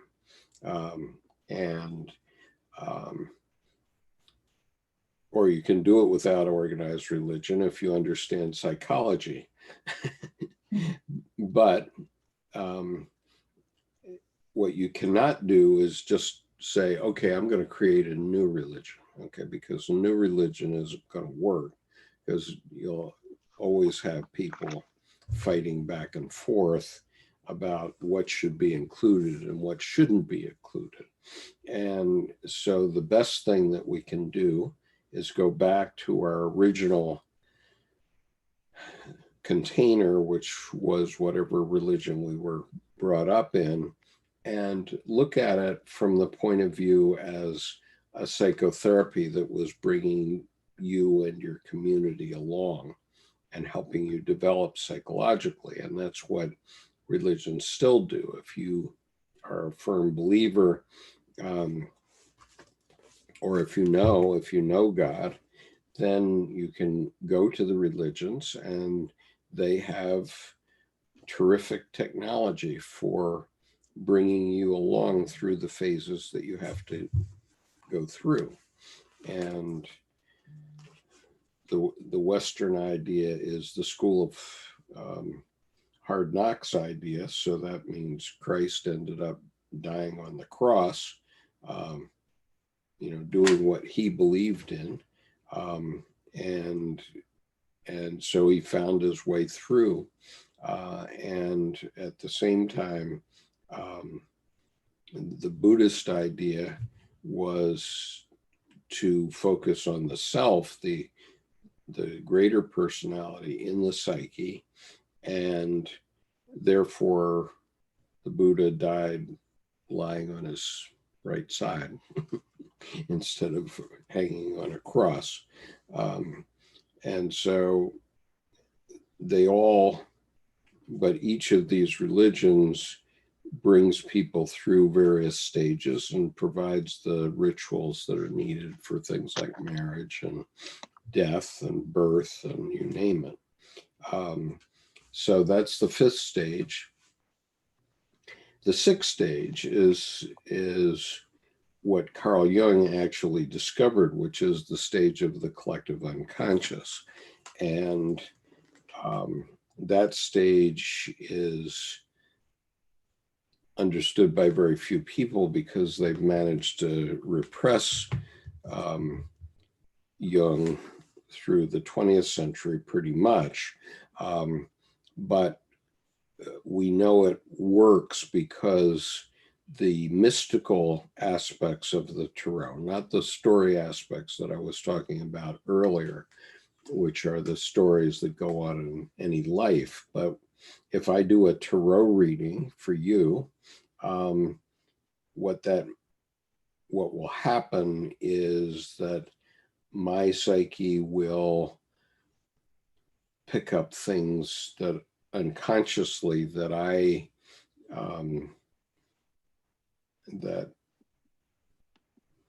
will know unconsciously, and so my reading will reflect that fact. And so let's see, I guess I could give an example of the reading I did for the President of the United States today. And let's see, what are we up to here?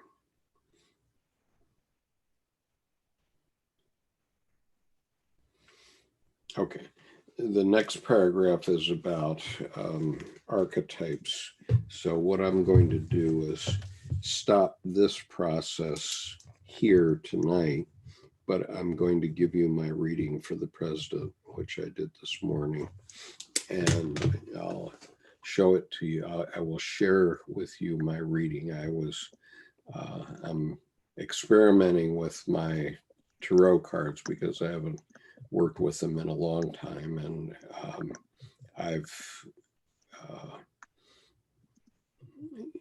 in the past I've gotten to be pretty intuitive with the Tarot cards, but let me show you this reading, which you may or may not agree with, but this is anyway what happened when I put the cards in the Celtic Cross this afternoon. Okay, and I've been doing readings for the President every day. So this is the Celtic Cross that I put out for the President. I was using a new card deck, so I wanted to see how I liked it, and I kind of like it. It's a rather feminine deck, but I like some of the imagery in it. And so let me explain to you through this reading what I saw. So the first thing, the first card that you put down in a reading like this is the you are card, or who you are right now card. Okay, so I'm imagine that I'm reading for the president, and I put down the first card, and the first card is the Hierophant.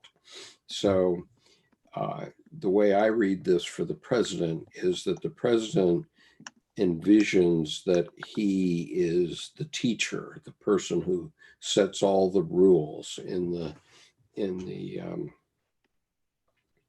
Rider-Waite deck. The Hierophant is depicted as the Pope. Okay, but anyway, the Hierophant is a teacher and the guy who sets all the rules. So that's how the president sees himself. The crossing card, which is this card. Can you see my cursor, Jing?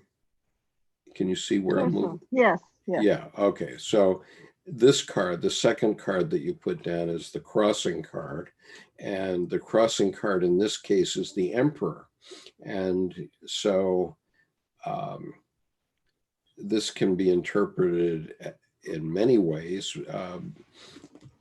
In my reading, I interpret that as God interfering with the president's wonderful plans and all his rules, and God is here to cross his path and hold him back. But it can also be read as his father. Okay, the Emperor is also the father card, so it could be that certain aspects of his relationship with his father may be holding him back from his desired way of being, which is to set all the rules. But something is stopping him from setting all the rules, and it's it it might be sort of the collective unconscious of the United States in its masculine form is holding him back, or it could be the deep state as he envisions it that's holding him back, or it could be aspects of his relationship with his father. If I were reading this for him face to face, I would say, well, there's something in the divine power of the universe that's holding you back from getting to do everything that you want to do. And then the third card is the Six of Coins and the Six of Pentacles. It's also called the Pentacles. And so that is a card above him. And so he envisions that he's got all of his riches and wealth well under control. And he's probably pretty happy about that, which one might be in his circumstance. However, the thing underneath him is the Pentacles in a much less stable time when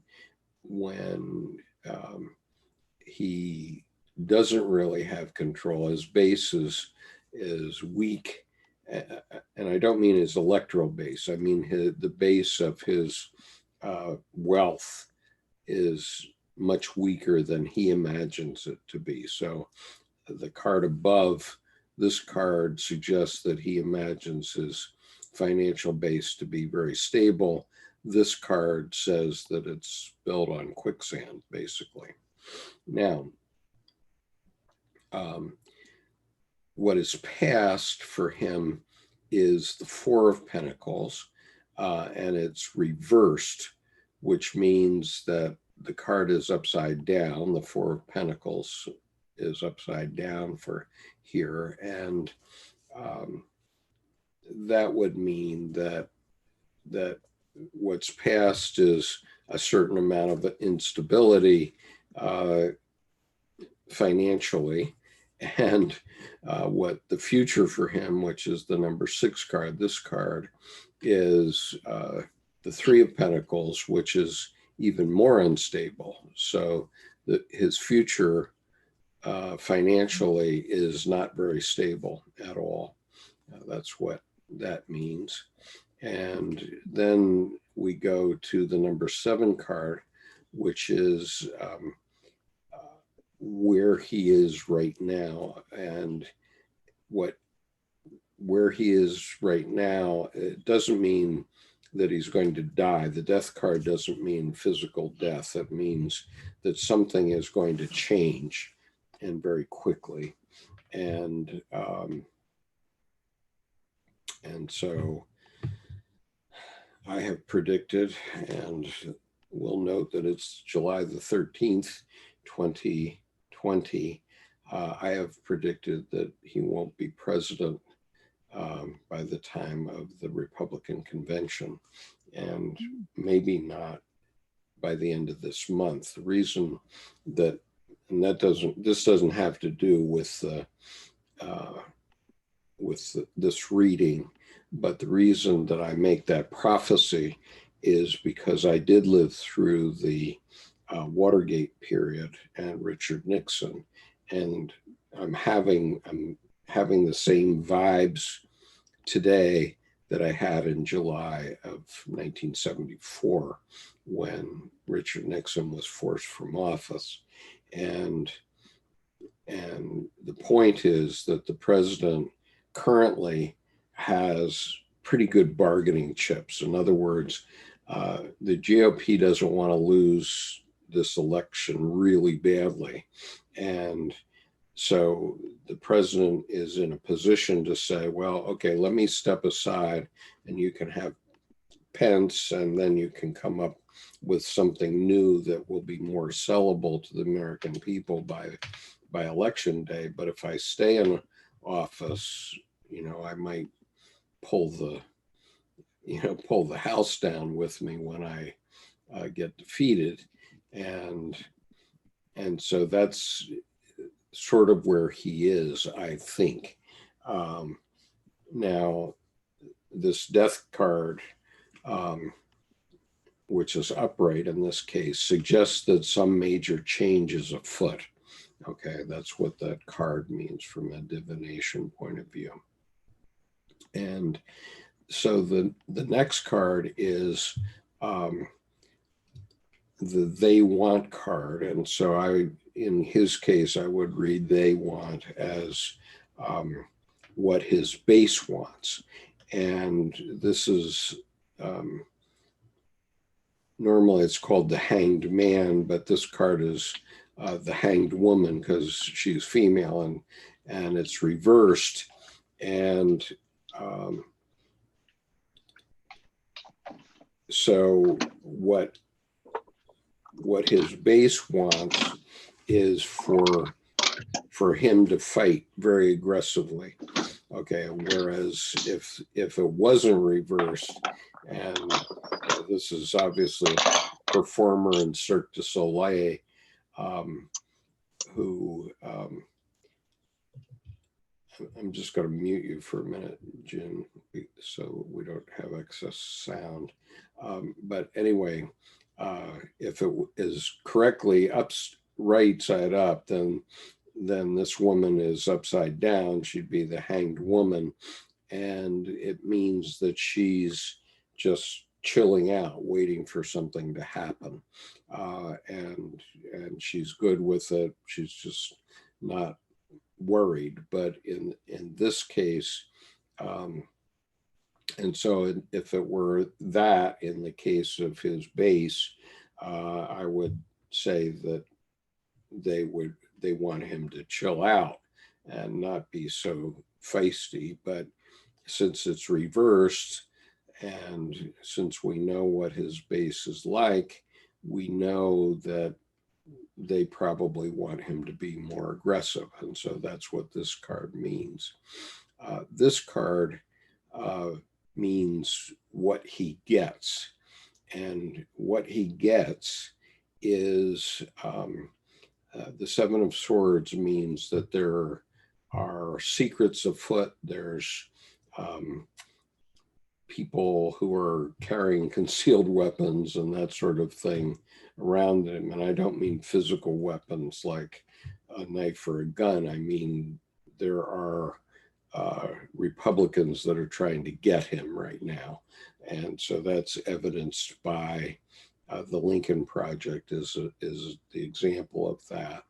And so that's what he's going to continue to get as long as he doesn't resign. And my point was that he's got some negotiating power right now, because if he gets out of the way, the Republicans can do some fancy footwork and maybe save some seats in November. But if he hangs in there, then he could lose by a bad landslide, and he would have people after him from his rear who are trying to get him also, which is the Lincoln Project is a perfect example of that. And so the swords are out behind him. He doesn't know where they all are.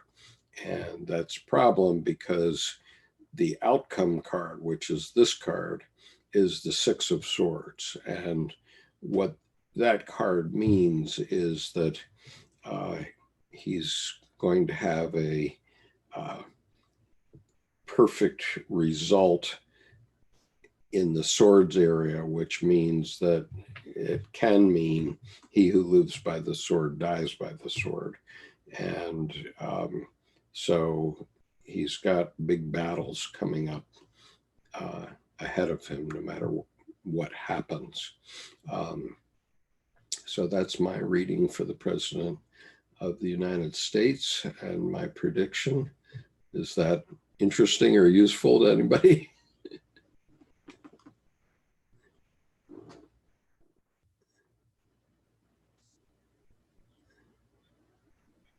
Pretty interesting.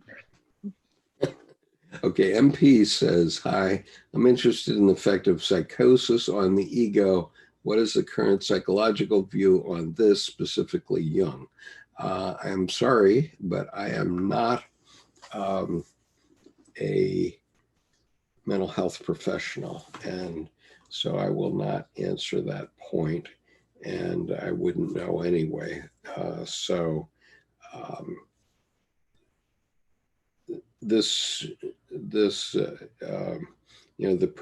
purpose of this channel is to help people understand as much as possible about how their psyche works.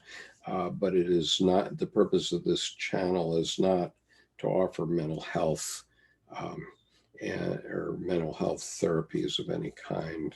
And I'm not qualified to do mental health therapies. So as a result of that fact, we do not opine on mental health issues. And number two, we may present our own dreams, not for discussion, but for personal explication. So for example, you might hear me tell a dream that I've had, and but it doesn't mean that I'm looking for anybody to analyze that dream. And if you want to tell a dream, you can tell the dream, but we're not going to analyze it, because that's the purview of professional Jungian analysts, and it would be improper, in my view, for us to analyze the dream. So I therefore avoid doing that, and I avoid making comment on mental health questions. So anyway, any comments, Jing or Nick? Thank you for being here today, and thank you, Nicole, for being here today. That's great. Yep. Thanks for sharing the reading, Skip. I mean, I know it was about the president, but just hearing the imagery and the progression, I got something out of it personally. But I guess that's the nature of like the collective unconscious and archetypes. Surely, yes. Yeah, and so you definitely could. I mean, this is why I have said a few times that, you know, I could go into an auditorium with 1,000 people in it, take the cards and just throw them across the stage, and simply walk around the cards and do a reading from the cards, and everyone in the room would think I'd done a reading for them. And so what you're saying is you're sort of reflecting that. I mean, if I had given you that lead up, you know, if I had said at the beginning, this is a reading for everybody who's listening, both now and in the future and playback, and you can ask a question in your mind, and I'm going to read this, and it will give you an answer to your question, both now and and for anybody in the future who's listening to it. And it will work because it will, a reading will jog some things that are some hooks in everybody's psyche that'll make you rethink certain things. So I call it moving the furniture around. So I could actually do a reading like that at some point in the future, and I may do.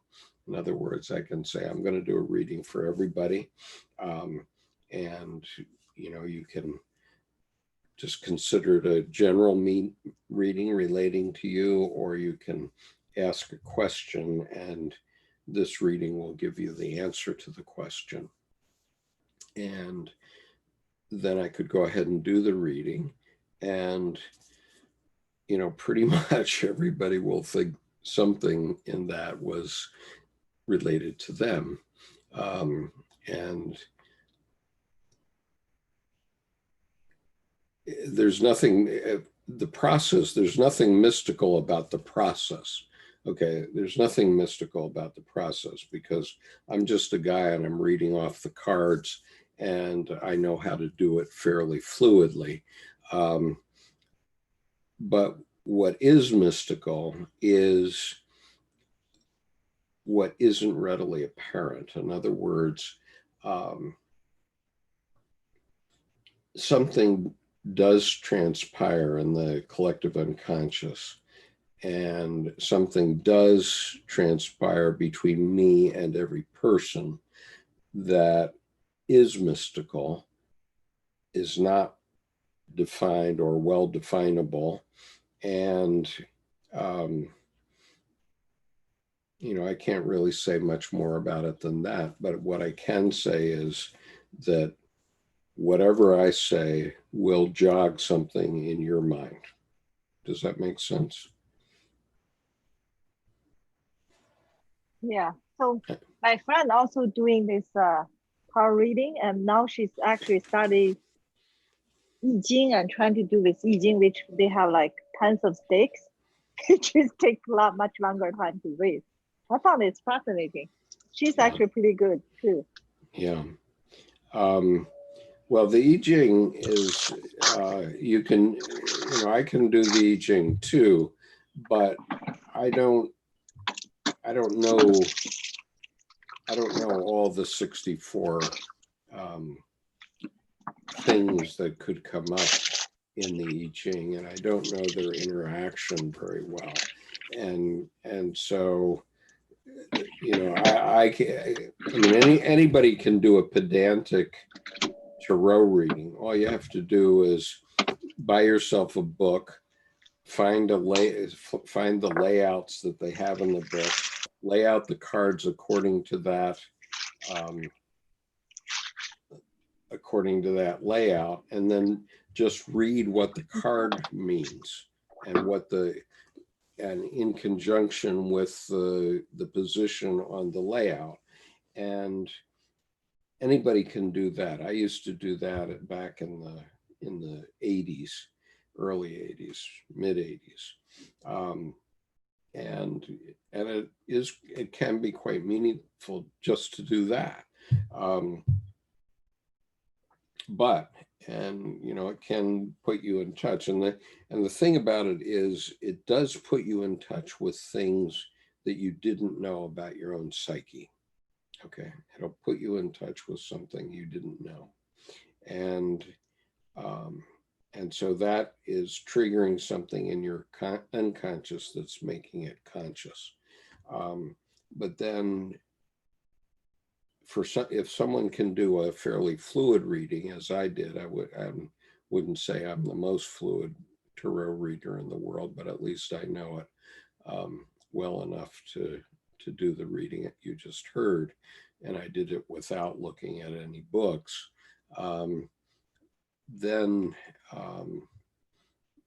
Then something mystical does happen.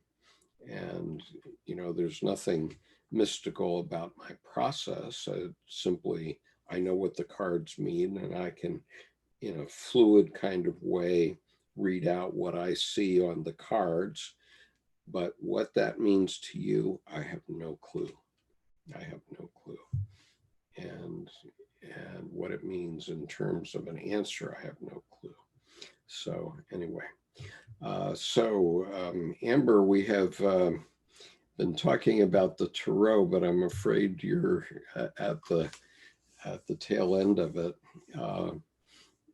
And so, Jing or Nick, any other comments? I don't see anything more coming up on the YouTube channel. Oh, no, just thanks for a good sharing again today. Okay. Nice Yeah. to have you here. Yeah. Oh, just Yeah, one I question. think. Mhm. Yeah, go ahead. At the start, the tarot card, the chariot, that was the one that looked quite kiddie, or quite, it's cartoony. What's that? The colorful tarot card. Yeah, yes, the one which was like this little girl, and very ET vibe. Yeah. I don't know if I. That's not the Liz Green one. Liz Green is the Jungian book. That one. Right, it's not the Liz Green one. It's called Mystic Mondays Tarot. It's called by Grace Jung. Oh, okay. Grace Jung. So it's like an Asian surname. Yeah, Duong. That's how she spells it. Okay, yeah, just curious. Thanks. Yeah, it's called Mystic Mondays Tarot. Okay. And did you want me to show you that card again? No, I remember it. I remember it well. And I liked Melissa's the charioteer's face, that this nice knowing smile. Yeah, I like Melissa's too. I mean, I like each tarot deck for its own special features. And you can go to melissa-townsend.com and you can see some more of her cards there. And you could actually purchase her cards there. For purposes of this, I'm not going to steal her thunder before our August 8th session with her. So, I've showed a couple of her cards, but she has another deck, which is quite dramatic, that she used in the 90s in a restaurant, a bar restaurant in Greenwich Village. And it's quite an interesting deck, but I'm not going to go any further into it than that right now. I want her to present it. And cool, looking forward. I think Jing was going to say something. Yeah, go ahead, Jing. Yeah, just say they mentioned about the attention. I think how these things work is similar. Is that whatever you focus on, your attention or your goal decide the things you see, because mentally we ignore all the other things. Yes. Because they have limited manpower. So I think that's tarot maybe work with that part of the brain. Yeah. How you focus on it. Yeah. Right.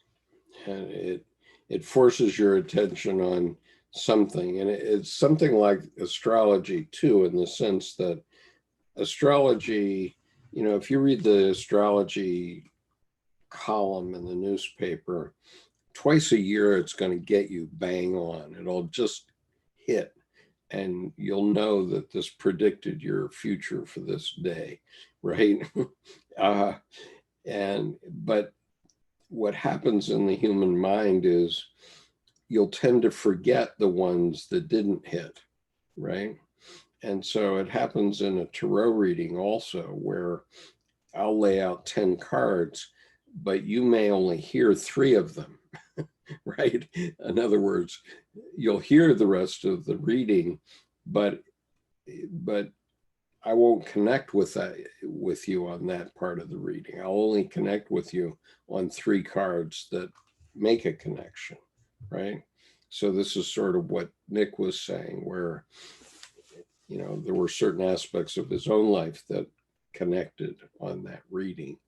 And you know, it may have only been 1 or 2 cards that, or, you know, what I said about 1 or 2 cards that applied.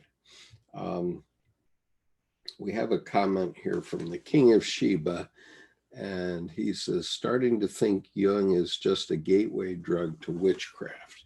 Well, that is not true. Also, witchcraft is not true. Witchcraft is a way that men dominated women over the last couple thousand years. But there is no such thing as a mystical witch, and there are no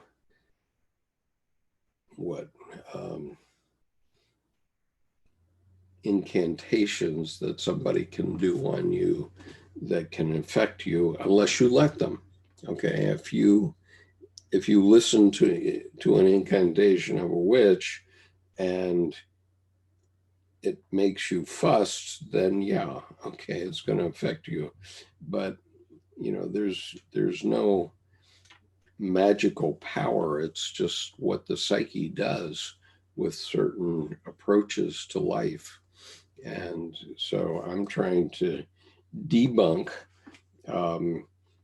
the idea that any of this is woo-wee magic. It's not woo-wee magic, because I'm just reading the cards because I am able to, because I've learned what the cards mean, and I like the way the images strike me and teach me new things all the time.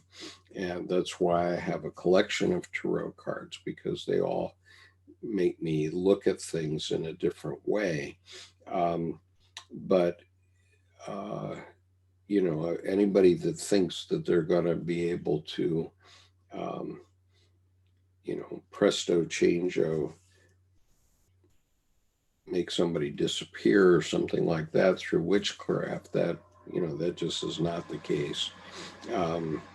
But it doesn't mean that it can't affect you from a psychological point of view. And so, you know, these things have to be taken with a grain of salt, and with maturity. Okay, with maturity. So anyway, is that okay, Jing? Are you? Yeah, I think it makes sense. Yeah. Yeah. You know, there is a story, and let's see. Amber says,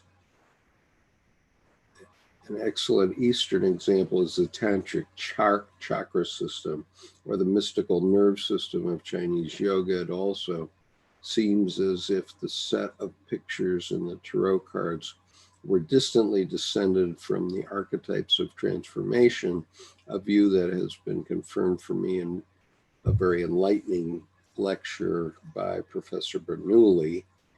That apparently is a quote from Jung from Collected Works 9.1, paragraph 81. And, you know, I would definitely say that is true. And these are archetypes like the anima animus, wise old man, witch, shadow, earth mother, the organizing dominance, the self, the circle, the quaternity, the 4 functions and aspects of the self, of consciousness, yes. And also she, Hecate, is the mother of all witchcraft, and witches, the patron goddess of Medea. because the power of the terrible mother is irresistible, coming as it does from the unconscious.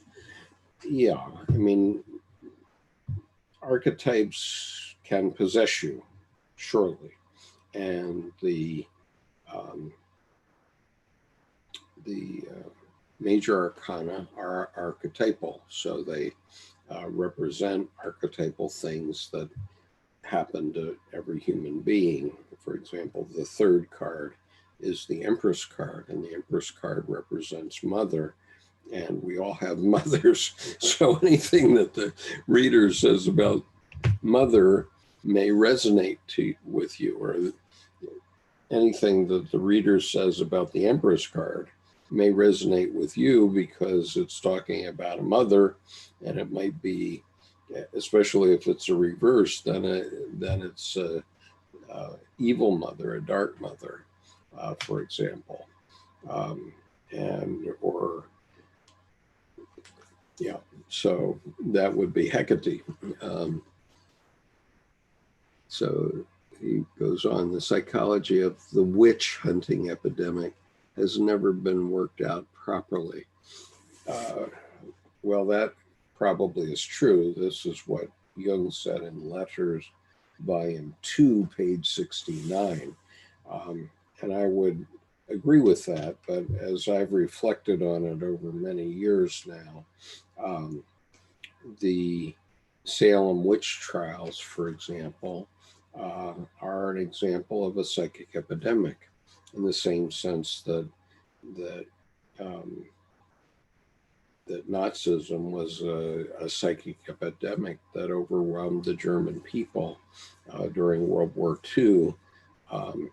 The Puritans whipped people up into a psychic epidemic so that they went and did something horrible, which was they hanged 19 women during the Salem witch trials, um, and so from a psychological point of view, I think we could say that we can be possessed by something that's going on in the collective that we really can't control.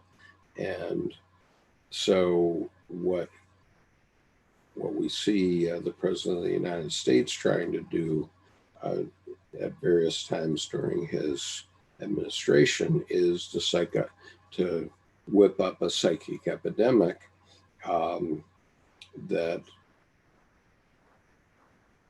that will be a wave of power that he can control to get reelected, for example.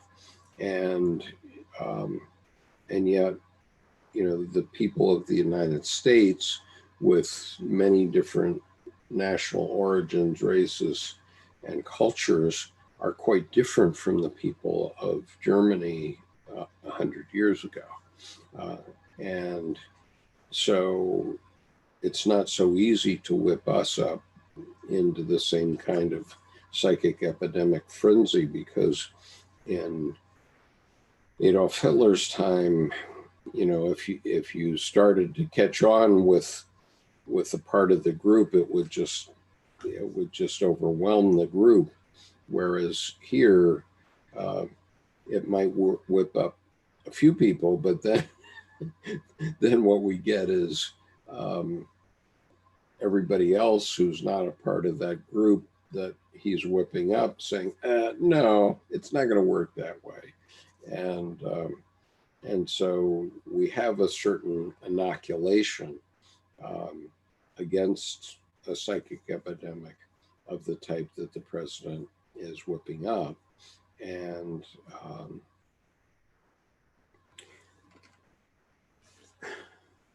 so Sean says, I think the problems consist on judgment, and a lot of us build our thinking on sand instead of solid rock.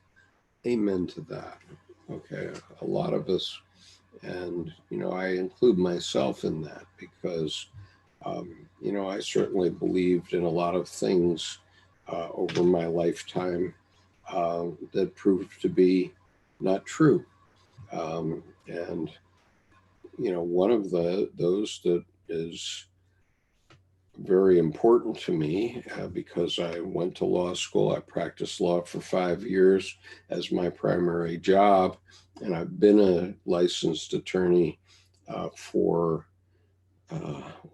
45 years now, 35 years, 45 years. Yeah. Since 1975, I've been a licensed attorney. And so as a licensed attorney, I should believe in the rule of law. But after I've seen some of the things that our president has done in the last 4 years, and some things that happened in a lawsuit that I was involved in between 2010 and 2019, I'm now doubtful about the rule of law, and I want to look under the hood and see what's really happening, who's doing what to who, because you can believe in the rule of law, but if it's just a way for powerful people to control us, then we need to rethink some of these things. So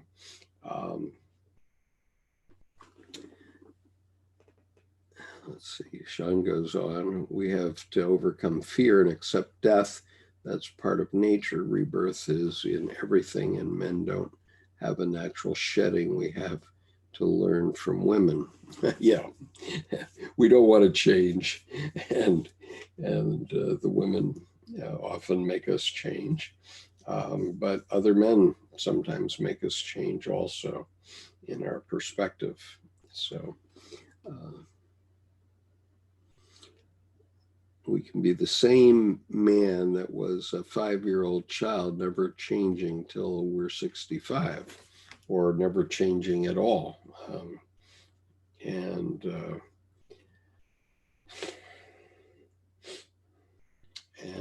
so the next time we select a president, let's take it out of the context of the 2020 election, so I don't get myself in too much trouble. But when the American people select a president, we should be selecting someone that we feel confident has both the maturity and the experience to lead the country and to hold the reins of all of our powerful groups in the country. I'm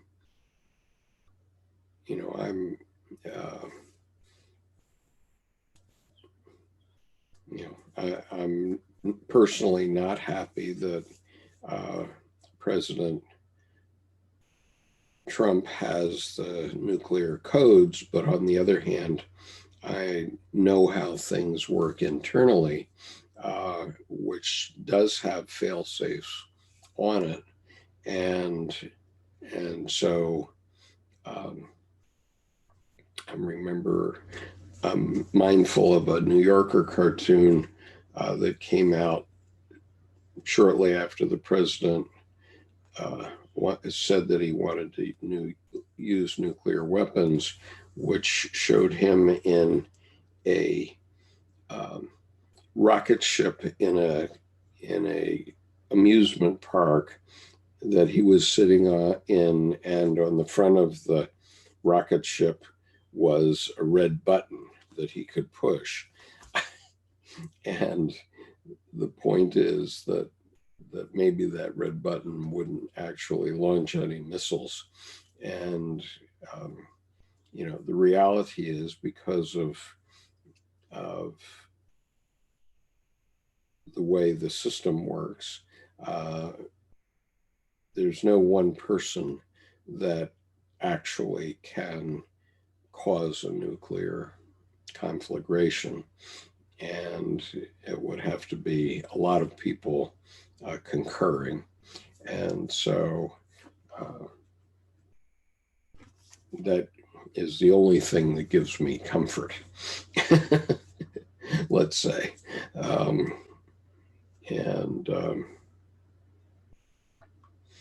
So I probably should stop at that point. But anyway, so next week we will continue on, and next week we will talk about the archetypes, because that's what the next topic is that he's talking about, and the numinosity of archetypes.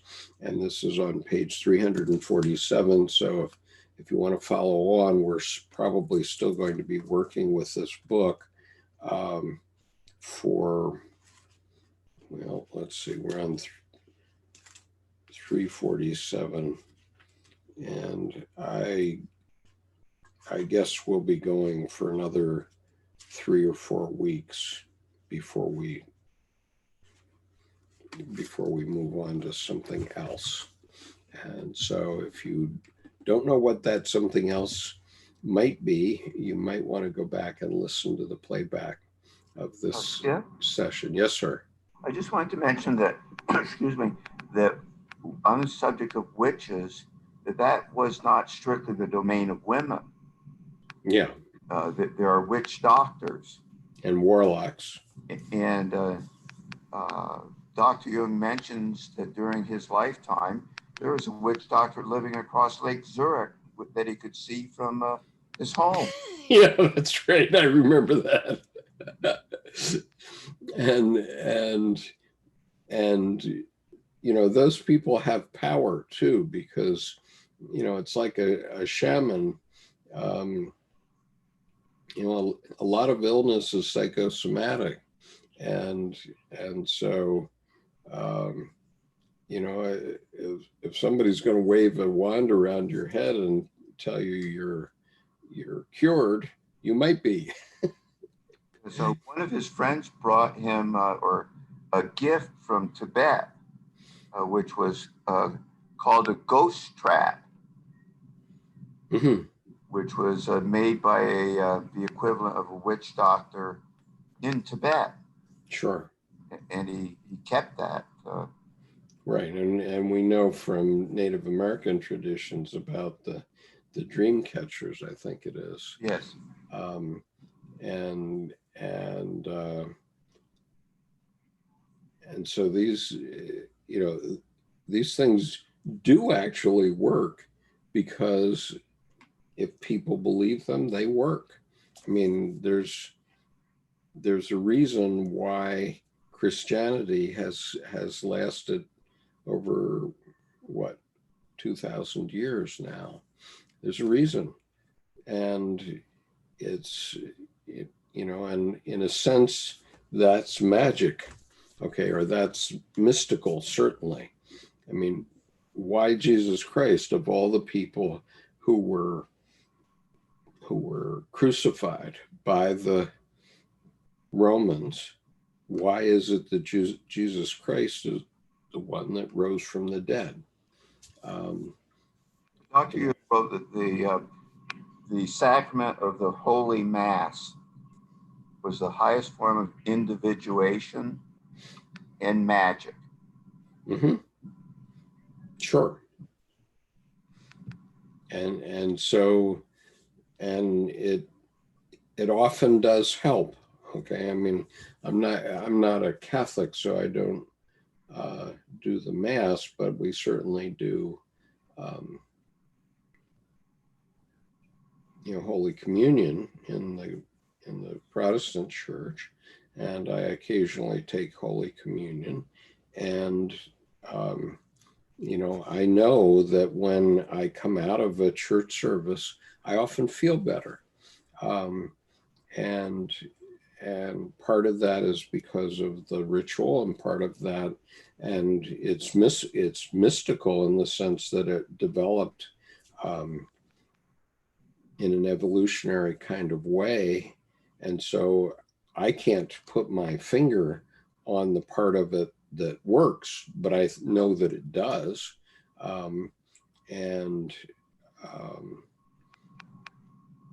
you know, I actually found myself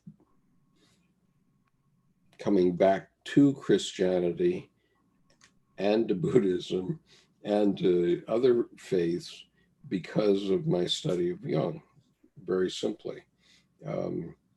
you know, when I became, I joked that when I became a Buddhist, I became a better Christian. And when I became a Christian or a Jungian, I became a better Buddhist and a better Christian. uh, in a way, that is magic. It works, and nobody can explain it. I doubt that even the Pope can explain it. Maybe he can. I mean, those Well, guys it works through the sympathetic nervous system. yeah.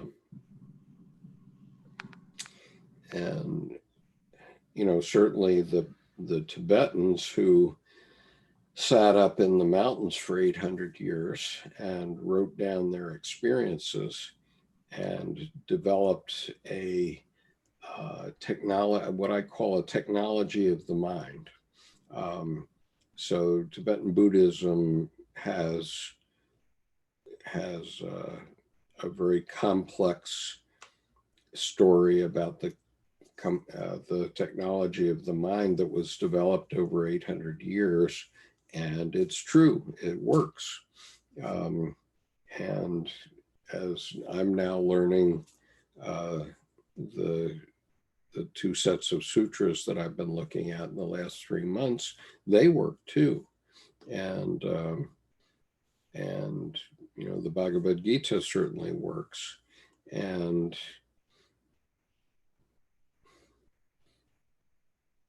you know, really,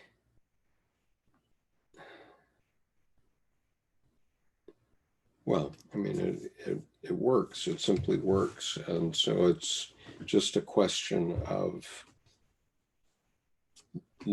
taking a look at these things. And as you gain more maturity and more experience, you come to appreciate how meaningful they really are and can be in your own life. I think that's one way of putting it.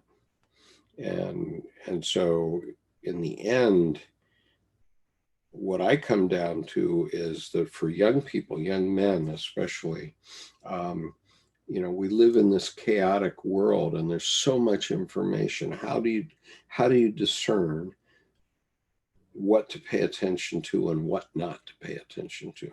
You know, I used to joke in my early 20s that college was just 4 years of learning what not to read. Because it was impossible to read everything that was assigned. And so you had to make a judgment about what you did and didn't read, even in college.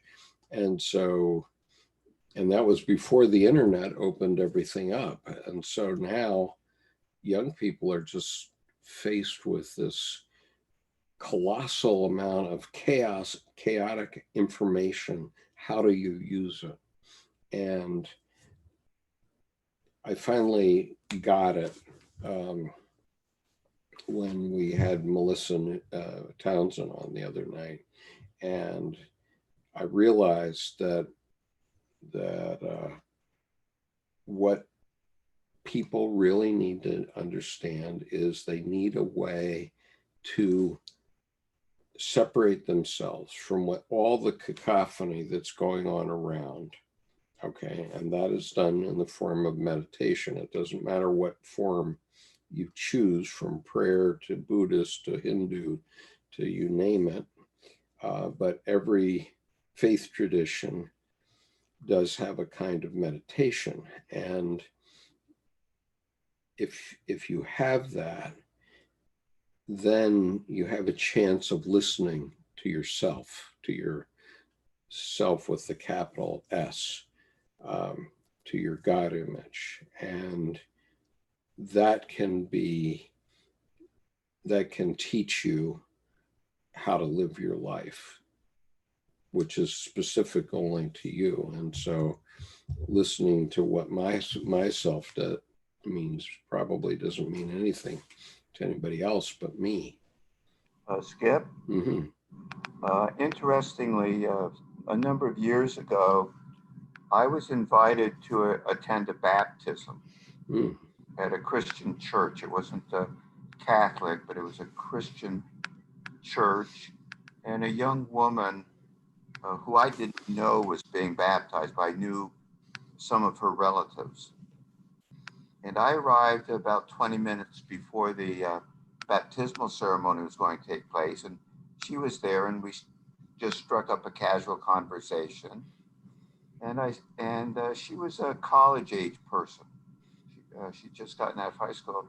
And so I said to her, in the form of making conversation, what made you decide to be baptized in this particular church? And her answer to me was, well, you know, I'm not really certain, but I think it will help me in my witch's coven. Well, you know, the church itself had nothing to do with witchcraft, you know. But who knew that in the small town that she lived in upstate New York, that there was a witch's coven? Well, sure. In And talking, you know, there were, you know, I would say somewhere between 10 and 20 members that she alluded to. So even more remarkably, silly me, who was not a member of this church and, you know, didn't know the person being baptized, you know, I discreetly, at the end of our conversations, went to one of the persons who was baptizing this girl, and I said, you know, this is none of my business, you know, but I just wanted to share with you that the little young lady told me she was joining for the primary reason that being a member of your church will help her in her witch's coven. And, you know, I'll be darned, the person baptized her didn't bat an eyelash and went on ahead with the baptism. sure. And I don't know why that was, but I learned that there are things going on in my community and surrounding communities, you know, that I wouldn't have guessed were going on. But who knows what the undercurrent of our various dimensions of our society consists of. Yeah, well, very definitely. And oh, by the way, she's probably right. She was probably right. Right. You know, I saw her just, you know, for example, in a grocery store where she was shopping, we would pass in our cars. But beyond that, I don't know what became of her. My understanding is that months after her baptism, she stopped attending the church itself. But what became of her and her witch's coven, that I don't know. Well, the next time you pass her in the grocery store, you should definitely ask. You remember we had this conversation 30 years ago, and I'm just curious what the outcome has been so far. That'd be an interesting conversation. Yes, for sure. And as I say, baptism was probably helpful to her. You know, as I've said too many times in this group, you know, when my daughter told me she thought I was going to hell, you know, that was probably one of the best things that ever happened to me, because it forced me back on my own devices. And, you know, it caused me immediately to drop into hell and to have an experience with Mephistopheles himself. But, you know, because that happened, I studied Jungian psychology very carefully for 10 years. And I finally found my way out of hell, but it wasn't easy. But, you know, you never know what can help, right? So anyway, let's call it quits for tonight, and we'll continue on next week. I think I said on page 347 of Memory Streams Reflections at the top, with the first full paragraph is where we'll start. So see you next Monday night at 8, and our next scheduled event is the advanced reading group on Wednesday at It's going to be at 1 o'clock, by the way. The advanced reading group on this coming Wednesday will be at 1 o'clock, not 1:30. And I'll be sending out a notice to that effect. The reason is that Gray is going to talk to us about the Big Five personality test, and he has another event that he has to do at 3. So he's going to, he's asked us to start early, and maybe I will, since we've been starting everything else at 1 o'clock lately, maybe I should just switch the time, the regular time. But anyway, see you on Wednesday if you're a member of the advanced reading group, and if you're not, write to me and join.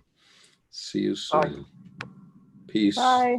Bye. Thanks for being here, Nick from Singapore.